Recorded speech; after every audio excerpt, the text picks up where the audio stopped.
let's see. Where were we? Ah, yes, that's right. After arriving on the island of Mengen, our heroes traveled from the city of Onkil to the nearby Manus town, drawn by rumors of a burgeoning rebellion. Upon their arrival, the party split up, each with their own interest to pursue. Glimki attempted to crash a meeting of the rebels, but set off a trap and was set aflame. He chased after their leader, a halfling named Callum Swift, and was able to catch up with him and explained that their goals aligned.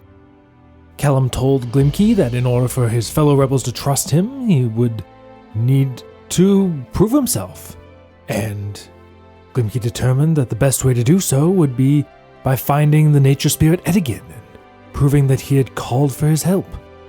Callum agreed to come along on the trip and help secure lodging for his new allies in the attic of a dingy tavern called the Pike and Pint. In the morning, the party again embarked upon the Callie Marie, a houseboat belonging to the town's denizen hag, Fishhead Franny. They brunched with Franny, exchanging barbs and bits of information before Faunalyn ushered Clay and Glimki out so that she could negotiate freely with dear old Fran. Ultimately, Faunalyn was able to obtain the information needed to bring down the Korak Mining Company, but in exchange, she agreed to serve for 50 years upon Franny's boat. However, there was a carve-out that a willing volunteer could take her place, provided one could be found within the next 2 weeks. Clay attempted to learn more about the ship's captain, the former husband of the artist Kusti Crowther Breeze, whom they had previously met with, and in the process, Clay learned that the man had become a zombie. Despite wondering if anything could be done for him, they decided to leave him, at least for the time being, and carried on with their voyage. Our heroes set off for Edigan's Grove with Callum, and along the way, they crossed paths with a strange mouse-like creature, which Callum tried to speak with, but it quickly ran away.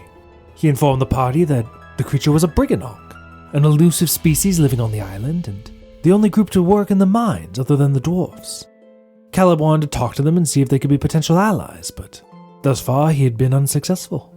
Eventually, our heroes reached Edigan's Grove, a once beautiful forest turned to stone. They walked amongst petrified trees before finding a single flower with 10 petals, growing amongst the stone and ash. Upon reaching it, they could all hear the voice of Edigan speak out to Glimki, asking for his help, asking to take refuge amongst the leaves in his hair. Glimki gave his permission, and Edigan took root, until such a time that he could be reunited with a portion of his strength he had buried deep within the island. With their mission accomplished, our heroes began their return trip out of the grove, only to be accosted by what first seemed to be leaves, but soon revealed itself to be locusts.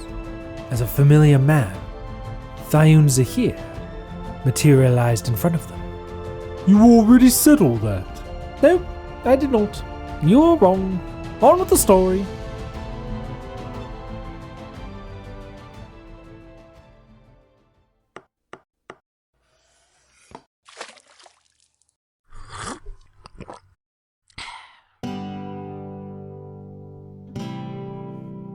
Come gather round, travelers, and sit on the stoop.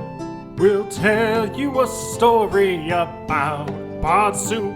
3 lovable scamps in our traveling troupe. We'll tell you a story about Bard Soup.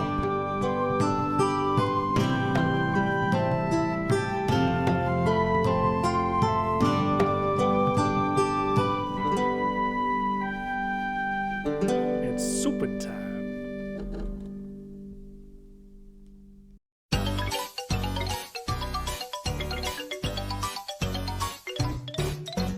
Spooky, scary Bard Soup. It's something really scary.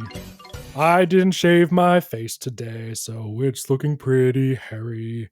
Joining me, number 1 player in the field and in our hearts. Prima, who do you play? And tell me what you're dressing up as for Halloween. Actually, make the question who your character would dress up for. That seems more fun. Hi, my name's Prima. I play Clay Campbell. And for Halloween, I think, Clay would go as a dragon. Nice.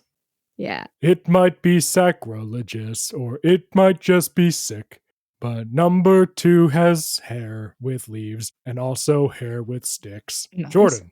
Hi, I'm Jordan, and I play Glimki Treefellow, and I think he would dress up as the Crab Tower. I don't know what that was called, but I think that would be a Jaquise. sick costume. That would be a sick costume. Claws and a little house hat. I love it. That would be a sick costume. There's no denying that. Big tall headpiece also belongs to our favorite elven brat, Shannon. Wow. That can only be Faunalyn Vaydark, who is the person that I play. I, Shannon. And the person that I play would dress up as for Halloween is, I think Faunalyn would do a couple's costume with Fallow, and they would be just like a classic. Like it would be like Fiona and Shrek, and Fallow is the one that has the uglier and more cumbersome costume, but they would look really good together.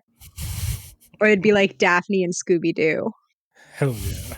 Or like I'm Barbie your- and Oppenheimer. Shut up. You're done. I'm your favorite dungeon master. Maybe I am not. That might be presumptuous of me, but I hope you like me a lot. Hi, I'm Zach. Welcome back to Bard Soup for this spooky Halloween episode. As always, on Halloween, we celebrate by introducing a man who turns into Locust and tries to kill our party. Let's jump in.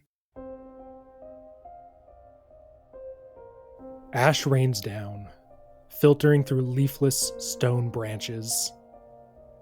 Our heroes find themselves in a slight depression. There's steep embankments on either side of you, stretching up maybe 5-10 feet. The ground is littered with twisted roots and fallen trees.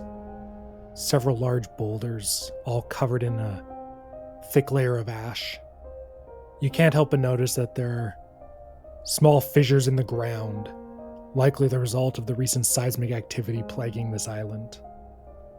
But most importantly, there is a man standing before you, roughly 50 feet away, a war pick drawn, a solid metal helmet fashioned to look like a swarm of locusts, matching those that swirl and pool around his feet. His cloak whips in the breeze. Thyme Zahir, the butcher, stands before you, ready to finish what he started back at the Prima estate. I need everyone to roll initiative. Damn. Oh man. Cool. I'm gonna get out some good dice for this. I'm gonna get out my pink Faunalyn dice that always roll ridiculously high for me. Good idea. We need those nat 20s. I rolled a 9. I got a 6. That's a 17. Fantastic. Now, I would say you were likely walking either single file or, given the width of this path, I would say 2x2 also would make sense. Who would be in the front Faunalyn Me. was on Clay's back. for the return trip as well? Okay. Oh yeah. Oh, did I say I got off? No, you did not say you got off. That is true. So I think, wasn't it Callum leading us around? I suppose so. So it would be me and Callum probably. And at then the front Clay in the back with with, Faunalyn on the sandbag. the sandbag. It's a cute nickname. In that case, I think Faunalyn could be called worse. yeah. Yeah. you watch as Thyme Zahir steps forward, large clouds of ash kicking up with each step.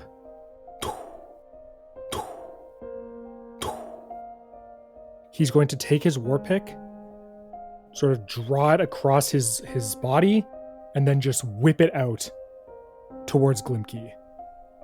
You watch the locusts that are pooling around him start to wrap around his arm, extending over the war pick, forming a lance that shoots towards you. Whoa. Okay. Does a 24 hit. Whoa. Yes. Now it will be with disadvantage, so Oh, first really? attack, because it's Suck. outside his normal range. Oh, I see. Does a 15 hit. No. Block it Okay. with my shield. Amazing. These locusts come swirling towards you, cutting through the air. Zoom! but you raise up your shield just in time and they go pinging off of it, almost knocking you back a foot, but you hold your ground. And I would say he went forward 20. He'll back up 10 feet, so he's about 40 feet away now. Okay. You just start testing the waters. And we go to Callum. Oh, Callum, be careful. This thing's nothing to mess with. Yeah, I guess the dwarves were onto us. Callum is going to... There's a boulder just 10 feet up. Callum is going to run forward and jump up on it. And he's going to turn to the three of you and say, "Hold fast, everyone! If we fight together, nothing can stop us." Oh, God, and he is going to use his leadership ability, which means for the next minute, Callum Swift can utter a special command or warning whenever a non-hostile creature that he can see within 30 feet makes an attack roll or saving throw. So whenever one of you makes an attack roll or saving throw for the next minute, as long as you can hear him, he will continue to shout inspiring phrases that will give you a D4 bonus. Oh, Callum, let's go, dude. You have to be able to hear him, so if for whatever reason he is silenced or you're deafened. Or he dies. Exactly. The effect ends if he is incapacitated. So yeah, that is going to be his action. And we go from there to Faunalyn. We are fighting the Lord of Quiet, so... He better not be wearing a red shirt. That's for all the Trekkies out there. So you can't see him bleed. Dang, I was gonna say that Faunalyn and Fallow would be Spock and Kirk, but in their slutty mirror universe costumes for Halloween. And I should have said that because it would have tied in really well. Wow. Yeah, evil Kirk, Faunalyn as evil Kirk. Come on. Does that mean Star Trek exists in Zav? As a... Does Star Trek exist in Zabzak? 100%. It's like a series of bard tales Yep. told by a bard. Next time you see Ptolemy Hank, be sure to ask him about it. Ask him about Star Trek? That's so cute. Oh, yeah.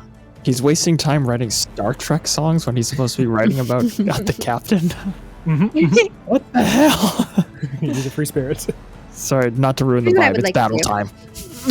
No, thank you all for vamping because I didn't know what I was going to do. We're going to be giggly and funny until somebody gets hit for 30 damage, and then the vibe will immediately shift. Yeah, then this will be no longer fun at all. And then it ceases to be funny. Okay, what I'm going to do is I am going to use my movement to run. I'm going to hop off of Clay. I put my hand on Clay's face and vault myself as far as I can towards one of the trees. And I'm going to use my bonus action to attempt to hide myself. Amazing. Let me ask, are you going forward or back? Forward. Okay, so you're going up and left to get closer, but hide behind that tree that's close to him. Yes. Am I able to do it?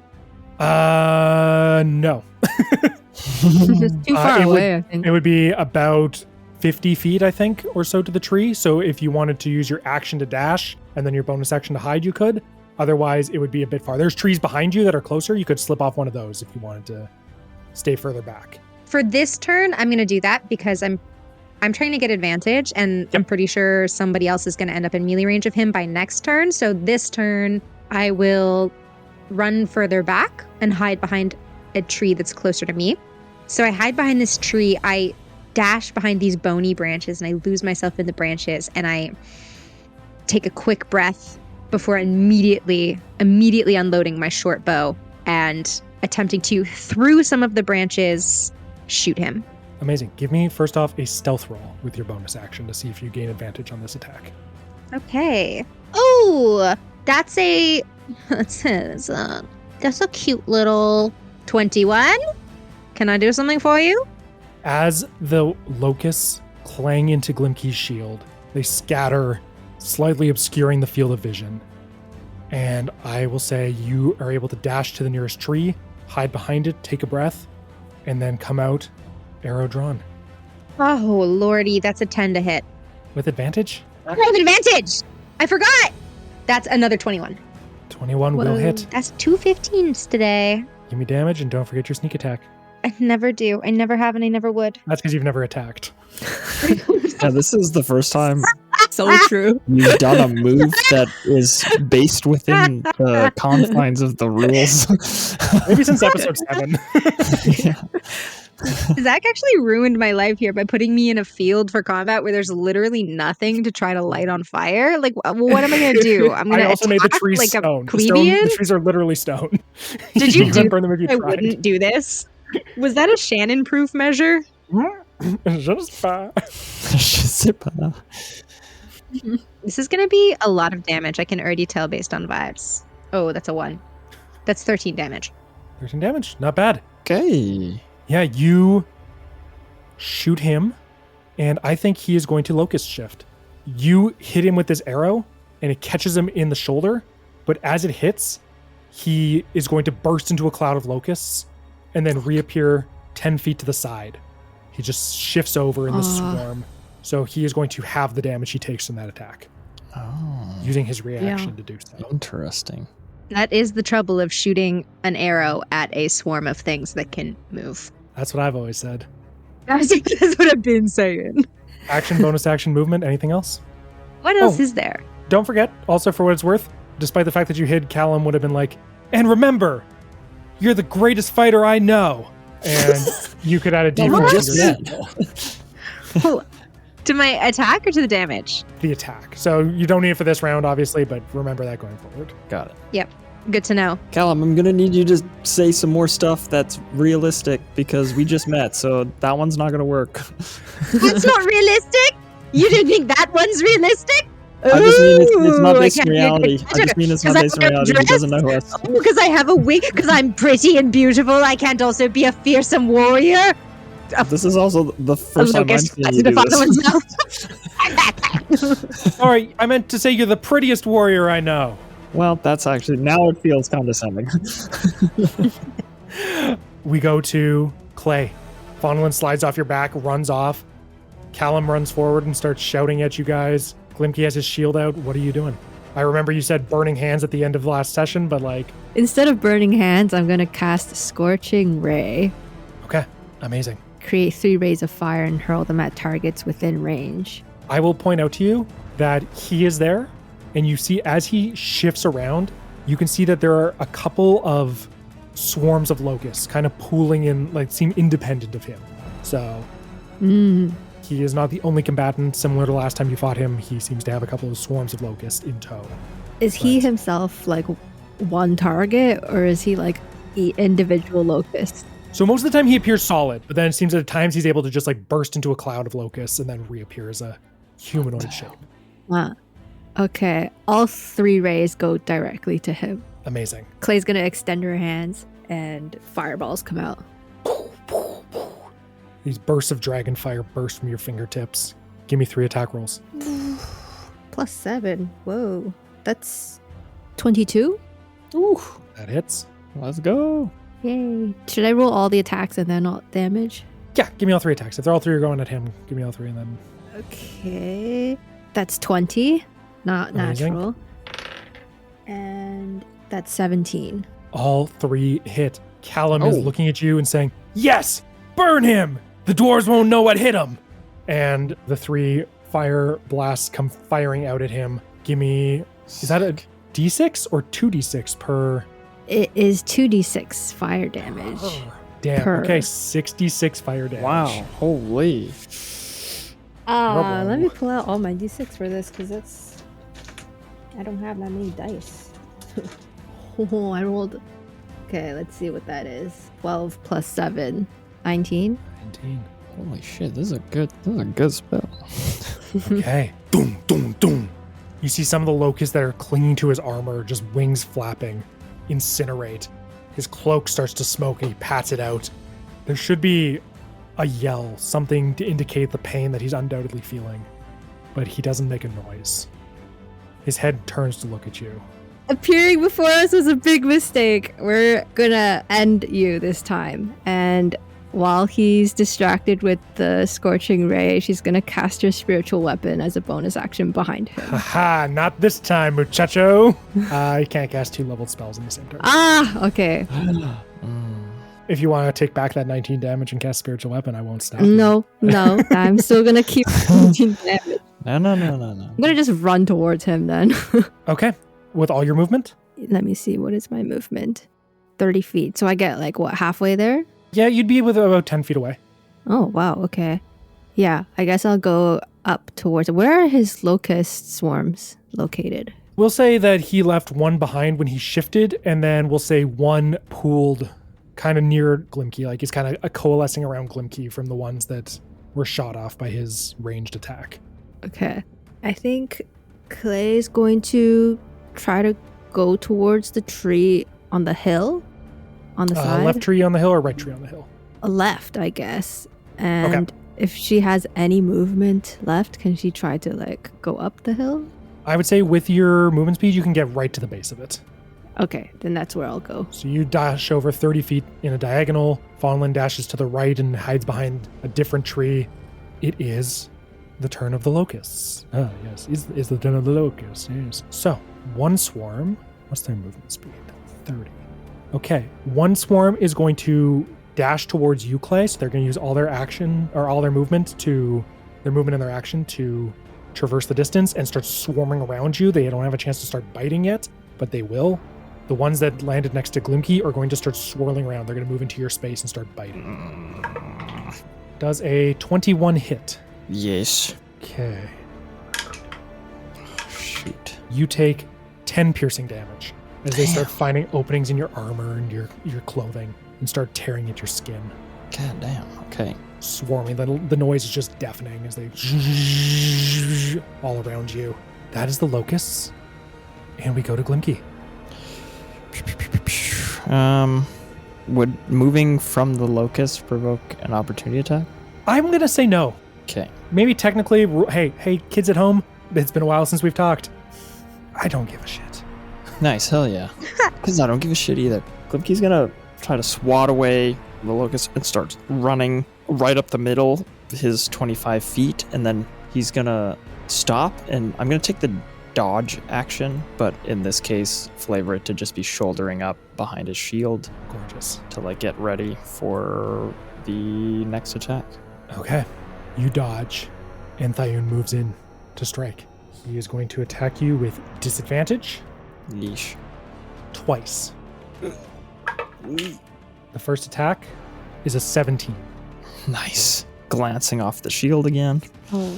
Oh, amazing. Okay, so first strike, boom. Glances off the shield, but again, almost enough to knock you off your feet. It is a heavy strike. Second strike, also a 17. Oh. Boom. Damn. Boom. Pounding at the shield. He's exerting so much force, but you don't hear so much as a grunt coming out of him. God dang. He looks down at you, an unreadable expression masked by his helm. Oh, God. As he strikes at you, you hear a voice faintly within your ears. Green Knight, I do not know if you can resist this foe. If you need my help, I can awaken one of my children, the tree across from us. And for you, the guy with the map, the tree in the back right corner. If you lay your hands upon it, I can deposit some of my remaining power into it, and perhaps he can be awoken once more. Okay. Sounds like a plan, he says in his mind. The ground erupts. Wait, what? You've experienced this once before since arriving on the island. An earthquake tears through the grove, shaking the ground. Clouds of ash erupt up. I need everybody to make a dexterity saving throw to try and maintain their balance. God damn it, those dwarves. 13. Clay, you fall prone. I got a 15. Glimki, you get exactly what you need to keep your feet. 13. 13? Mhm. Faunalyn, you fall prone, sliding down next to that tree, just falling, trying to grab onto it and just losing your balance. Callum falls off the rock. No. So he doesn't take any damage. Thyme here rolls a natural 20 and maintains his Fuck. balance. Because he's flying, this bastard. The locusts don't need to roll, so Glimki and Thyme stay upright, locked in combat. Faunalyn, Clay, and Callum all fall prone. Glimki, you can't help but notice the ground that you and Thyme are standing upon there was these small fissures throughout this space. Oh, I see that.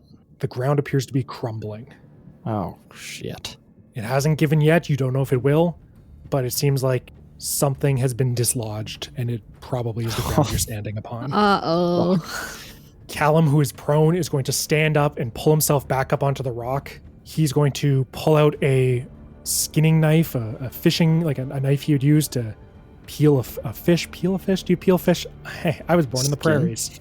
Skin a fish. Descale a fish. He's going to take a dagger, and I think just outside of normal range, so it'll be with disadvantage. That'll miss, even without... Oh, he's trying to throw it? Yeah, he takes this dagger from the rock and says, God, this kid better not run out here. "Take that, you dwarven goon!" The dagger goes spinning through the air, doesn't come anywhere close to hitting Thyme here, and he goes back to standing on the rocks and looks over at Clay and Faunalyn in turn and says, "Come on, get up! Don't stop fighting yet!" It's like such classic friend NPC, RPG friend. That's Callum's turn. He's no longer prone. Faunalyn, it is you. It's me. I'm prone. I'm going to use my movement to stand. Sure, that's half your movement. You still have 15 feet. I'm going to stay right where I am because I can't get to another tree with 15 feet. Nice try, Zach. I'm shooting at him again, and I believe I'm still hidden. You'd have to make another stealth roll. So I'd have to use my bonus action again to hide? Do they get advantage because I'm within 5 feet? Or is that... I do, yeah. Then I get my sneak attack. You won't get advantage. Or not but advantage, you will not get advantage, but you get the sneak attack, yeah. So I don't need to hide. Okay, I'm going to save my bonus action then. Well, you can try to hide to get the advantage if you want. On the I see. I don't want to. Yep. I want to do something else with my bonus action. I should have hidden. That was a 2 to hit. Well, you're welcome to 2 add plus 6 is 8. You're good. You're welcome to add a D4 if you want, but... What's a D4? Ah, that's a 12. A 12 to hit. 12 will miss. Callum says, "Come on, hit him again." And you don't. Cool. I think negative reinforcement helps her better. Categorically untrue. Let him try it. I'm going to use my bonus action to use my Master of Tactics ability to give someone the help action. And I'm going to give Glimki, I help you. Yay. I yell. I cut my hands and I yell from behind the tree. Don't listen to Callum. Listen to me. You're not doing that well yet. I know you can do better. That's more like it. And you get the help action. Amazing. You shout out your help to Glimki, and we go to Clay lying on the ground. Okay, I use my movement to stand up. Okay, that's half your movement. This time, I will cast Spiritual Weapon as a bonus action. What does it look like? My flaming mace appears behind him and comes slamming down on his head. Okay, give me the attack roll. Yes. Come on. Ooh, okay. That's not good. That's a 9. Total? Yeah. Oh, can I add a D4? You can add a D4. Callum says, "Hit him with that flaming mace." Callum was so cool in the first episode he was introduced. Total of 11. 11 will miss as the mace comes crashing down into the ground. Thyme glances over his shoulder, sidesteps it as ash kicks up in a cloud around him. Okay. God dang it. You still have half your movement and an action. Okay. So if I try to climb up to this hill and I'm on higher ground, can I attack with advantage? Is that how that works? No. No. No. I don't believe high ground conveys an advantage in 5e. And I'm saying 5e as if it implies advantage in another system that I'm like aware of, but I don't. You know what? Hey, I'll give you advantage. If you want to climb the hill, have the high ground, I'll give you advantage. Whoa. This guy's making up his own rules. Yeah. This might backfire a lot with the sneaky rogue, with the sneaky sneak attacks. But hey, screw it. If it starts being unfun for me, I'll change the rules again. But if you want to climb up, I could see this being very dangerous. Yeah. Well, I figured only one of you really seems to benefit from this, and frankly, it's the class that I think is. Oh, no, I'm not talking about this thing, but I'm going to start carrying a step stool around. 1 second, sir. Climbs up a step stool, slaps him with advantage. Yo, if I piggyback Glimki, does he get advantage since he's higher ground than he usually is? No. I think say it's so. like a minimum of like 10 feet. Oh, okay. Well, I'll use my 15 feet. So you climb up the hill, up the Yeah. embankment? Okay. So Yes. you pull yourself to your feet, summon this spiritual weapon, and then pull yourself up this embankment. So you're standing at the base of this old stone tree. Okay. Does it seem like it's loose or anything from the earthquake? It's big, it's hefty, but you see the ground has probably been loosened from this seismic activity. There's a chance. That the tree might fall over? It would take a significant exertion on your part, but if you want to try and push a tree down onto a guy below, it might be possible. Okay, well, I'm not saying that's what I plan to do, but I just wanted to know if the option was there. Of course. Then I can cast a cantrip as an action now. Sacred Flame is 60 feet. Am I still within 60 feet of him? Yep, for sure. Oh, I guess if spiritual weapon is, then this is also... Target must succeed on a dex saving throw. Dex saving throw? Yeah. Okay. He gets a 19. Oh, well... Bruh. Let's see. That's it then. Okay. This fire comes down from the sky again. We'll say it's like an afterglow of the spiritual weapon burning through the air. Some of the fire shoots off and starts to try enveloping him, and he just steps out of it. Doesn't take any damage. That is Clay, no longer prone. We are going to go locust mode. Locusts. The locusts are going to follow Clay up the hill, and the other locusts are going to swirl back onto Glimki. So, first attack against Clay. Oh, Zaddy's rolling hot tonight, kids. That's a 22 to hit. Oh my god, yeah, I guess so. Clay, you take 12 piercing damage. Piercing. Piercing. Okay. Glimki, that's a 6 to hit. Ha! The untouchable Glimki Treefellow. Well, don't jinx it. Locust, but you're pretty heavily armored. They can't seem to find purchase. Clay, it hurts. That's a decent Ow. chunk of damage. Glimki's turn. Locust on top of you, Thyme in front of you. Glimki's gonna raise his shield up. He's going to try roll between the butcher's legs and use the disengage action to try run towards the tree behind him. Okay, I love it. Disengage. Disengage, full speed. Okay, so you get about, we'll say halfway. We'll say it'll take one more move to get all the way there. Nice. So you disengage, start sprinting. You took damage from the locust on your first turn, right? Yep. I will say Clay and Faunalyn, the two of you see Glimki run past Thyme. He's got this orange and pink flower now embedded in his hair with 10 petals. But you see as the locusts start biting him and damaging him, one of the petals falls out. Okay, nope. Oh no. Oh no. Oh no. It's like an escort mission. Oh no. Yeah, if You have to Glimki keep- dies, does Edigan die? I think Glimki can't take 10 hits because then Edigan's dead. Uh-oh. I don't Oh think I my can take 10 God. hits in general, to be honest. Okay, so that's Glimki. You disengage and sprint. Yeah. It is Thyme's turn. He is going to charge after you. Yeah. Trail of locusts streaming out behind him, weapon drawn. He's going to try and drive the war pick into the back of your skull. Does a 13 hit. No. Second attack, Ooh. a 21. God dang it. Yep. Uh-oh. Glimki, you take 12 piercing damage. Mm-hmm. I need you to make a constitution saving throw. 19. You cry out in pain as this blow hits you. You feel your voice start to get silenced by this silencing strike, but you manage to fight through. The scream comes out, but in the process, you lose another petal. Oh, fuck No. me. Okay. 2 down, 8 to go. God damn. Holy frick. No way. No way. Uh-oh.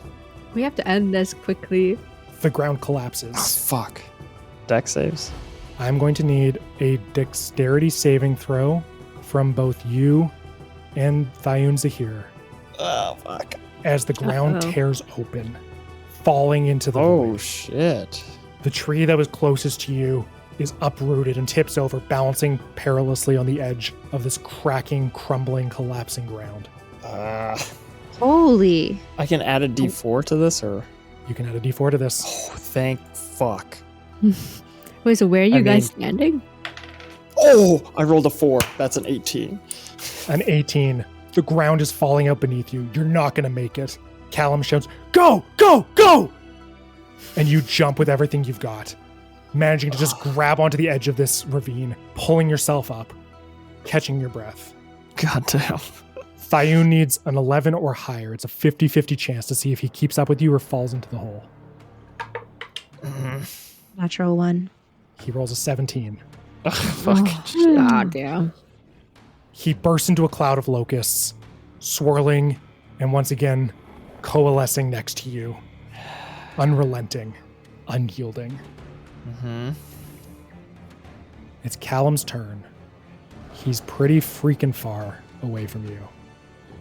I think he's going to start moving his way towards you. He's outside of range of daggers. He's outside of the range of anything anything else he can do. So he's going to just pick his way around the exterior of this crevice, taking the right-hand side.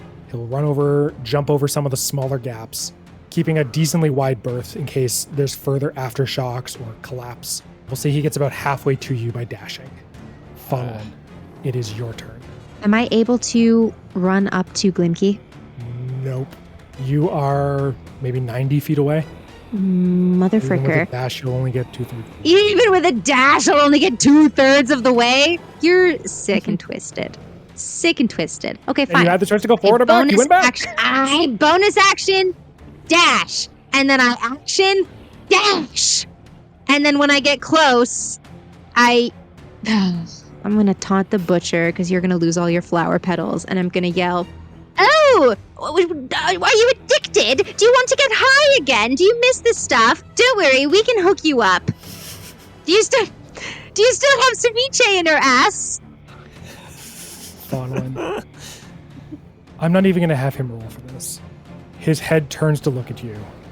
As you get closer, you can see he's wearing this locust helm. Before, there was a slight gap between the shoulders and the helm. That's how you were able to poison him last time with the black leaf. You don't know if he's had it reforged or if this is some sort of living metal made of locusts, but it is completely sealed. There is no seams. In your head, you hear, "I will silence you!" And his attention is fully on you. That's scary, actually. Oh, joy. Okay. Anything else? I don't think you can anything else, but anything else? What else is there? Unless you want to give me one of my secret. You know what? I get a lot of flack on the small sphere of the internet that Bard Soup owns. I get a lot of flack for getting an action, a bonus action, and then a secret Shannon action, and then like a second action and a second bonus action if I want them. But this is proof that I follow the same rules as everybody else, okay? I get an Really good. action, a bonus action, and a movement, and that's all I get. Hell and misery upon anyone who says otherwise. That being said, actually, I'll save that. Lest we forego the hell and misery upon our foes. Trust me, the secret Shannon actions are gonna come as soon as I get within range of the secret Shannon action sphere. Excellent. Clay, it is your turn. You are standing up on this hill. Any thoughts you may have had of throwing a tree down on a man probably have evaporated as the ground has broken around them. Glimki and Clay stand 20 feet from the far tree that Glimki appears to be running towards. You don't really know why. Your spiritual weapon could still be moved and attack. It's floating in the air over this ravine, but you yourself are fairly far from the action. Okay. How far in feet? I would say roughly 75 feet. Okay. I'm 75 feet away. My spiritual weapon was next to him, and now it's close enough to move up to him and I'd swing again, right? Okay, 100%. so I'm going to do that first. Go for it. So that's a bonus action. Spiritual weapon bonus activates. action. Yeah. It's just following him around. Oh, jeez. Okay. 15? 15 is enough. Okay. Nice. What does spiritual weapon do? 1d8 plus 4. 11 damage. Okay. The spiritual weapon goes flying through the air like Thor's hammer, fire burning out behind it like a comet, catching him in the chest. I will say he is going to locust shift, Aw, reducing man. it from 11 to 5, and he shifts in front of Glimki. Actually, no, he will shift in front of Faunalyn. Oh, So shit. leaving the path to the tree clear for you, Glimki. Okay. But Faunalyn, there is now one Thyunza here right in your face. Okay, I still have an action. How far is he away from me now? Still 75 feet? Yeah, roughly. Okay, then what is this? Guiding Bolt is 120 feet. That would work. Okay, I use that then. Okay, roll it. That's good. 26. 26 hits. Give me some damage. Guiding Bolt does 46 radiant damage. 16. 16? Yeah. Zam, dude. Okay. Five. Holy shit, you're 6. doing work on this guy. I might be Jesus. mistaken, but I think you've done 40 damage to him so far. God dang. Oh my lord. Amazing. Clay, I'll keep distracting him. Callum turns to look at you, Clay, and says, "You're doing great. Faunalyn's sacrifice won't be in vain." Then I'm going to try and get his attention on me instead of on Faunalyn Sure. by attacking him and screaming across the chasm. Look over here! You ugly piece of shit! Nice. Nice. Can I get I'm going to call this a persuasion roll. Very high. DC. Persuasion. Unless you can think of a more applicable skill. This isn't deception. It's not really intimidation. Okay. I guess persuasion. Performance, arguably. My persuasion's actually pretty good, so... By pretty good, I mean it's +4. Oh, that's not good. Can I add a d4 to this? No. That's a 7. Okay, 7. He does not seem to hear you. His Oh. attention is fully focused on the loud elf in front of him. Makes Her sense. noise is an unpleasantness that he wishes to stifle, and it's the locust turn. They are floating in space. I think they're going to continue on with their attack pattern. Clay, one on you. Glimki, one on you. God. Get away from me. Clay does a 12 hit. Nope. Glimki, that's an unnatural 20. Ah, damn it. Come on, low damage. Let's go. Low damage. 12 more piercing damage. Frickin' A. And another petal falls. Edigan, no. Okay. It is Glimki's turn. If you heal, will that heal Edigan too? I don't know. Okay, how far am I from the tree? 20 feet. Okay, perfect. Close the distance to the tree. Now Glimki's gonna just say in his mind, like, okay, Edigan, it's your time to shine. And he plants his hands on the tree. Okay. The green flash of power that normally emits from your sword when you divine smite is mixed with flickers of pink and orange as the stone that has enveloped or become the shape of this tree begins to melt away. You hear Edigan's voice, a little stronger now than it has been previously, say, "Sap Fiend, come forth! I need you!" The stone cracks and then bursts. Shards of Sick. stone go flying in every direction. And you watch as this tree begins to take on a more natural brown color. Bits of leaves and flowers begin to bud and sprout from its branches. And you can see a face, almost carved into it, but you think it's more natural. A mouth opens. Edigan, old friend, let me assist you in your time of need. As Sap Fiend, the treant, bursts forth from the Nice. ground. Nice. As you celebrate, 3 petals fall from the flower. Oh. Oh no. What is he at? 4. 4 remain. 4? Yeah. Okay, bye, Edigan. It's been a Now slice. we've got this. How? In what sense? All of them. Oh, Sight, sound, smell. Was that my action? That was your action to do so, yes. Darn The it. treant begins to burst from the ground, roots wrapping around stones, pulling himself forward. And I think Edigan will say, "The Locust Man, he must be stopped." And Sap Fiend will attempt a slam attack. Let's go. Sap Fiend. Come on, Knock him into the hole. That is a natural 20. Let's go, Ooh, Sapphire, hell yeah. dude. He will hit him for Welcome back. 66 bludgeoning damage. Come on.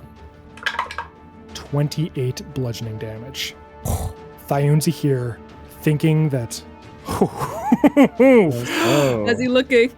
Thyme here, thinking that he had a good sense of the other combatants, unaware that help was on the way, nearly dies as this ent bursts from the ground, charges towards him, and hits him. He tries to turn into a swarm of locusts, but he's already used his reaction. He's unable to, and he is sent spinning through the air, landing in a crumple. And this time, he makes a noise. He plants the war pick in the ground and pulls himself up to his feet. You see that the helm is slightly cracked, but he is not defeated yet. And it is his turn. Wait. Come on. Come on! He is going to disengage from Sapfiend, and Faunalyn, his plans of striking her down, temporarily abated, and he is going to throw himself into the fissure in the ground. What the No. fuck? You hear a rustle of leaves from within, or not leaves, a rustle of wings from within, and he seems to be attempting to flee. What? Holy. God damn it. What's in the fissure? Is it like just a hole? Or is it Appears like to be. endless? Nothing's really endless except for I feel God's like it's love. probably like a mine shaft maybe is below or something. I don't know. Yeah, We have it to seems follow be. him. Can't can let him try. get Do away. we? Do we? Yes. He's almost dead. We can kill him. Oh We can question him. my gosh. Callum is going to say, "We did it! Yes! Korak's got nothing on us! Cuckoo Kachoo!" I'm just trying out some new battle cries. I don't know if I like that one so much. We'll workshop it. Shut up, peasant boy! And I am going to... I'm going to see if there's any way down that hole. You run up to the edge of it. There are handholds. It is natural rock. It is rock that has collapsed recently. It looks like the edges are loose. It's not... There are handholds, but they might not hold. You can also see to the bottom, How How far? is it? 20 feet. Okay, not bad. And you can see a swarm of locusts dispersing into the different cracks in the ground. There's still enough of a shape of a man that you could strike at it, but he is clearly trying to escape. Easy peasy. I yell, "Slither forth, magic rope!" And I jump into the pit with my hand outstretched above me, trusting that the rope will follow my command to latch itself around something above and find its way into my hand. Please let it happen. Okay. It's so cool. I will let it happen for sure. It is only a bonus action to activate the rope. Nice. I'll say Excellent. you lash out the rope and it wraps around one of the branches of Sapfiend, and you Nice. just slide down into the dark. Oh my god. And then how close am I once that's done? How close am I to him? A couple feet, 10 feet away. Close enough so you can get within range. Oh, man. I assume my movement has been used up by vaulting myself into a hole. I will tell you what. If you want to get up to him, I'll have you make an acrobatics check. On a failure, you may, like that's like you pushing your speed limit, you know? Yeah. You may fall, you may take some damage if you're unsuccessful, or you might just slide down the rope like a badass and get up to him no problems. I'm going to slide down the rope like a badass and get up to him, no problems. Ready? Acrobatics check. Mwah. I just gave my dice a little kiss. It didn't like the kiss. My dice might be asexual. That was acrobatics. Do I get help from Buddy Boy?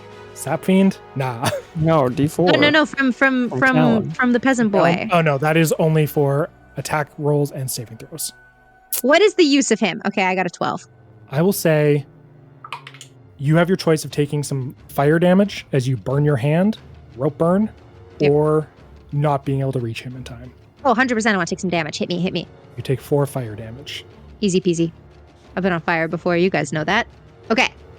And I am going to swing at him with my rapier. I think just for flavor, as I swung down on the rope, I held on with one hand, and with my other hand, I pressed the button on my umbrella. So I deployed it midair and almost like slowed down my descent just fractionally with this parasol and I land hard on the rock and I swing up. And as I swing, the parasol part dislodges and just floats and flutters to the ground as I continue my swing with the deathly sharp rapier at the end of it.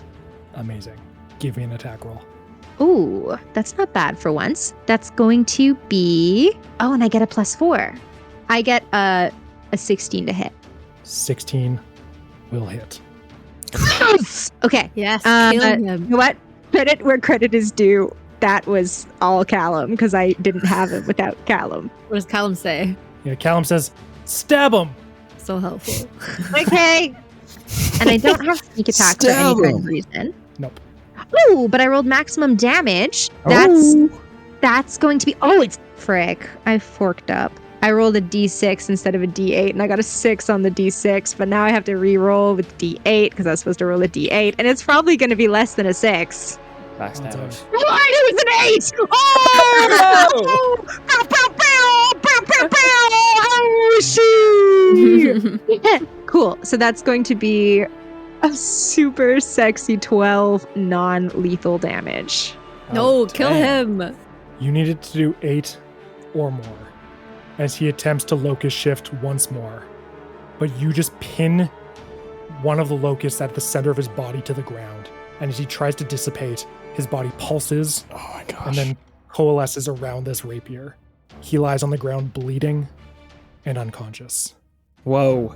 I hope the last thing he hears as he falls unconscious is, "I'm gonna put drugs in that hole in your mask, buddy. I'm gonna put so many drugs in it." I'm not actually. What I am going to do is remove my rapier carefully and attempt to administer enough first aid. Like, I would like to give him, like, help to stabilize him so that he doesn't bleed out while my friends come collect me, as I trust they're going to do.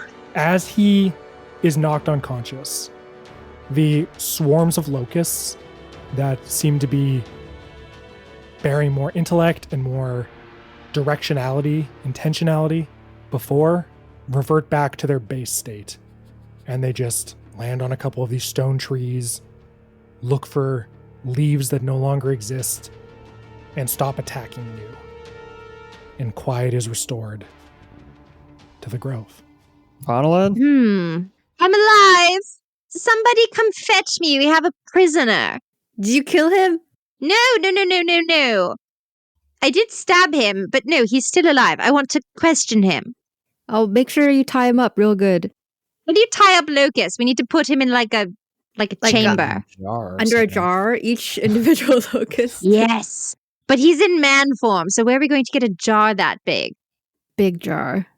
Do any of you have a spell for this? A spell for big jar? No. Get creative. Recast spiritual weapon, but it's a giant jar. I could use, like, if we wanted to just flavor it out of combat, I could use my channel divinity to use nature's wrath and wrap him up in spectral vines. Ooh. And assuming because he's unconscious, he would fail automatically. For sure. Okay. Nice. Let's do it. Yeah. Cool. I'm worried he would shift still, but like shift out of it still, but I think he would have to make a saving throw, I would imagine. okay, good. I just don't think he would automatically escape, but I don't know. Mhm. Come down here and let's question him down here because it's harder for Locust to fly through a tunnel than it is through open air. Sure. Okay, so Glimki is going to climb down right after he uses his lay on hands to heal himself because he's almost dead. So we're going to give myself 20 hit points back. Gorgeous. Does the healing affect Ed again? Oh, good question. You lay your hands upon yourself. Your wounds, there's like this nasty bruise forming on the side of your face. It begins to heal, the color fades, but the flower in your hair is unaffected. No. Damn. Okay. Glimki climbs down the side of the cave here, and then using my channel divinity, he takes a knee, places his hands on the ground, and like that green energy spreads from his hands like a tree root base, and then the spectral vines kind of erupt from the earth and wrap the butcher up. Nice. I'll say the branches and vines pull his limbs back, bursting from the side of this ravine, and pull him back up against the wall of this gap in the rock. So he is slightly suspended off the air and entirely restrained. Okay, very nice. What questions do we want to ask him before we go and wake him up? Oh, I wanted to kill him. This is kind of on you. Yeah, this You want to kill him? guy killed my friends. This is evil manifest. Tried to kill us. Yeah, but somebody sent him to do all of that. Malfirth, we assume. But what does Malfirth want? What does he know? You know what I mean? Like, there are important questions we have to ask, and then you can execute him. Should we take off his helmet and see who? Oh my god. Oh yes, unmask him. Oh yes. Wait, do we have more drugs? We've got one thing left. Cool. I think we should drug him. Is that going to help us with the communication, or is he going to be worse off? Okay, give me the drugs, and we'll threaten to drug him. Oh, I no. also have a spell, Zone of Truth. Oh, but we just he use didn't. that. Let's just use I've that. got Zone of Truth. Oh It's my a- gosh. Spell I've prepared just in case. Amazing. That might be pertinent. Let's just do that. But I don't want to. I feel like we're gonna get a better use out of the Blackleaf. This guy's on. You know, I death's really just door. wanted to drug him to like mess with him again. No, 'Cause I he think changed his mask it's to such not a- get high. We can use the Blackleaf or something else for sure. Don't threaten me with a good time. Like infiltrating this base. I think there's gonna be a gambit there somewhere. Ooh, I want to dress you up like a dwarf, but we can circle back around to that. Okay. that's crazy. Okay, yeah. What do you want to ask him? I mean, it seems like you kind of have an idea. You want to know where this guy came from, why he killed Prima's friends, how are they connected to the princess? But let's start with the most obvious. Who the fuck is this guy? Let's peel off his helmet. Yeah. Let's take off his helmet before he wakes up. Take off his mask. The helmet is cracked and damaged from the various strikes he endured. Like I said, the helmet seems to have been modified so that it is a whole part of his armor. It is continuous. There's no seam. There's just this crack. So you start chipping away, you start peeling away at these cracks, and it managed to reveal the bulk of his face. You see that he is a he, first off. Humanoid. A human, to be specific. Appears to be in his late 30s. He's got a shaved, not quite to the bone, but very tight haircut, dark features, rather impressive scar upon his cheek, a flat nose, and a mouth that is sewn shut. Mm.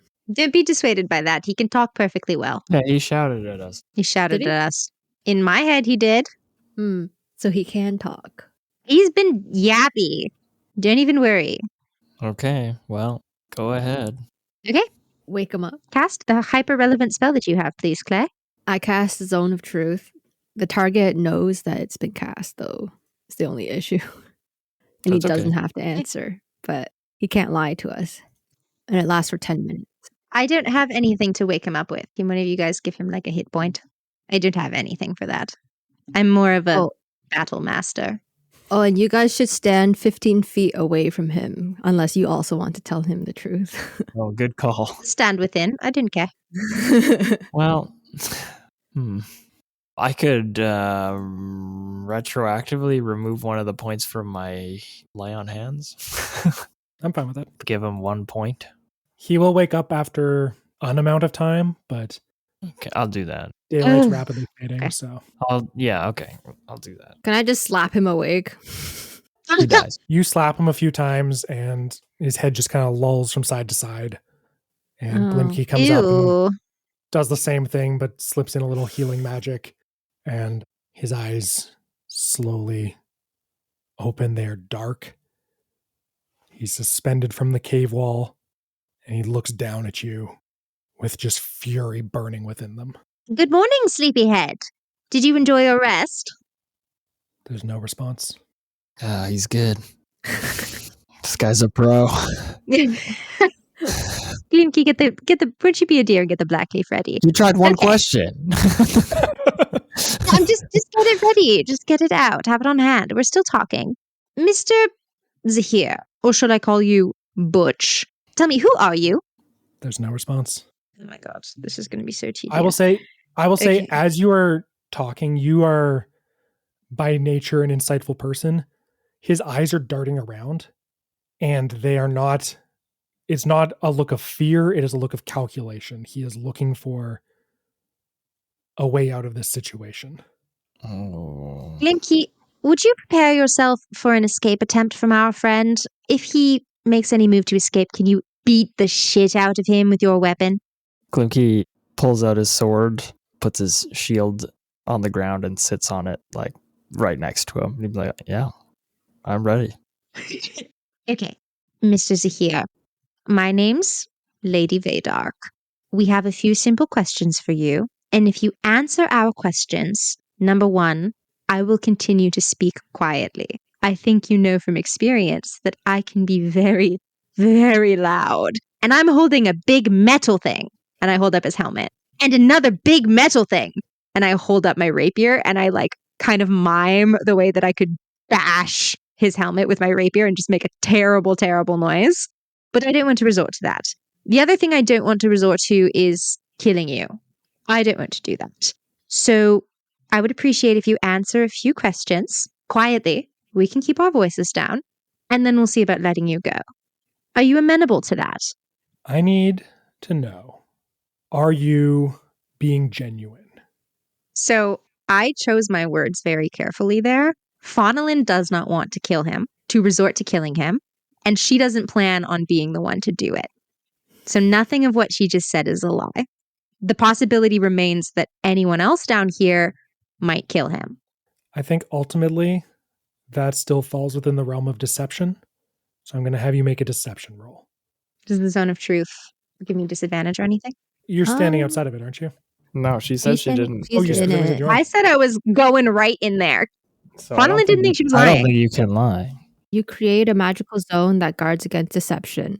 In a 15-foot radius sphere centered on a point within range until the spell ends, a creature that enters the spell's area for the first time on a turn or starts its turn there. Oh, it makes a charisma saving throw. So I'm going to have you make a charisma saving throw to start. Yeah, that's so slay. That's a 5. The Faunalyn dice are kind of ruining my On a life failed right now. save, creature can't speak a deliberate lie while in the radius. You know whether a creature succeeds or fails on this save.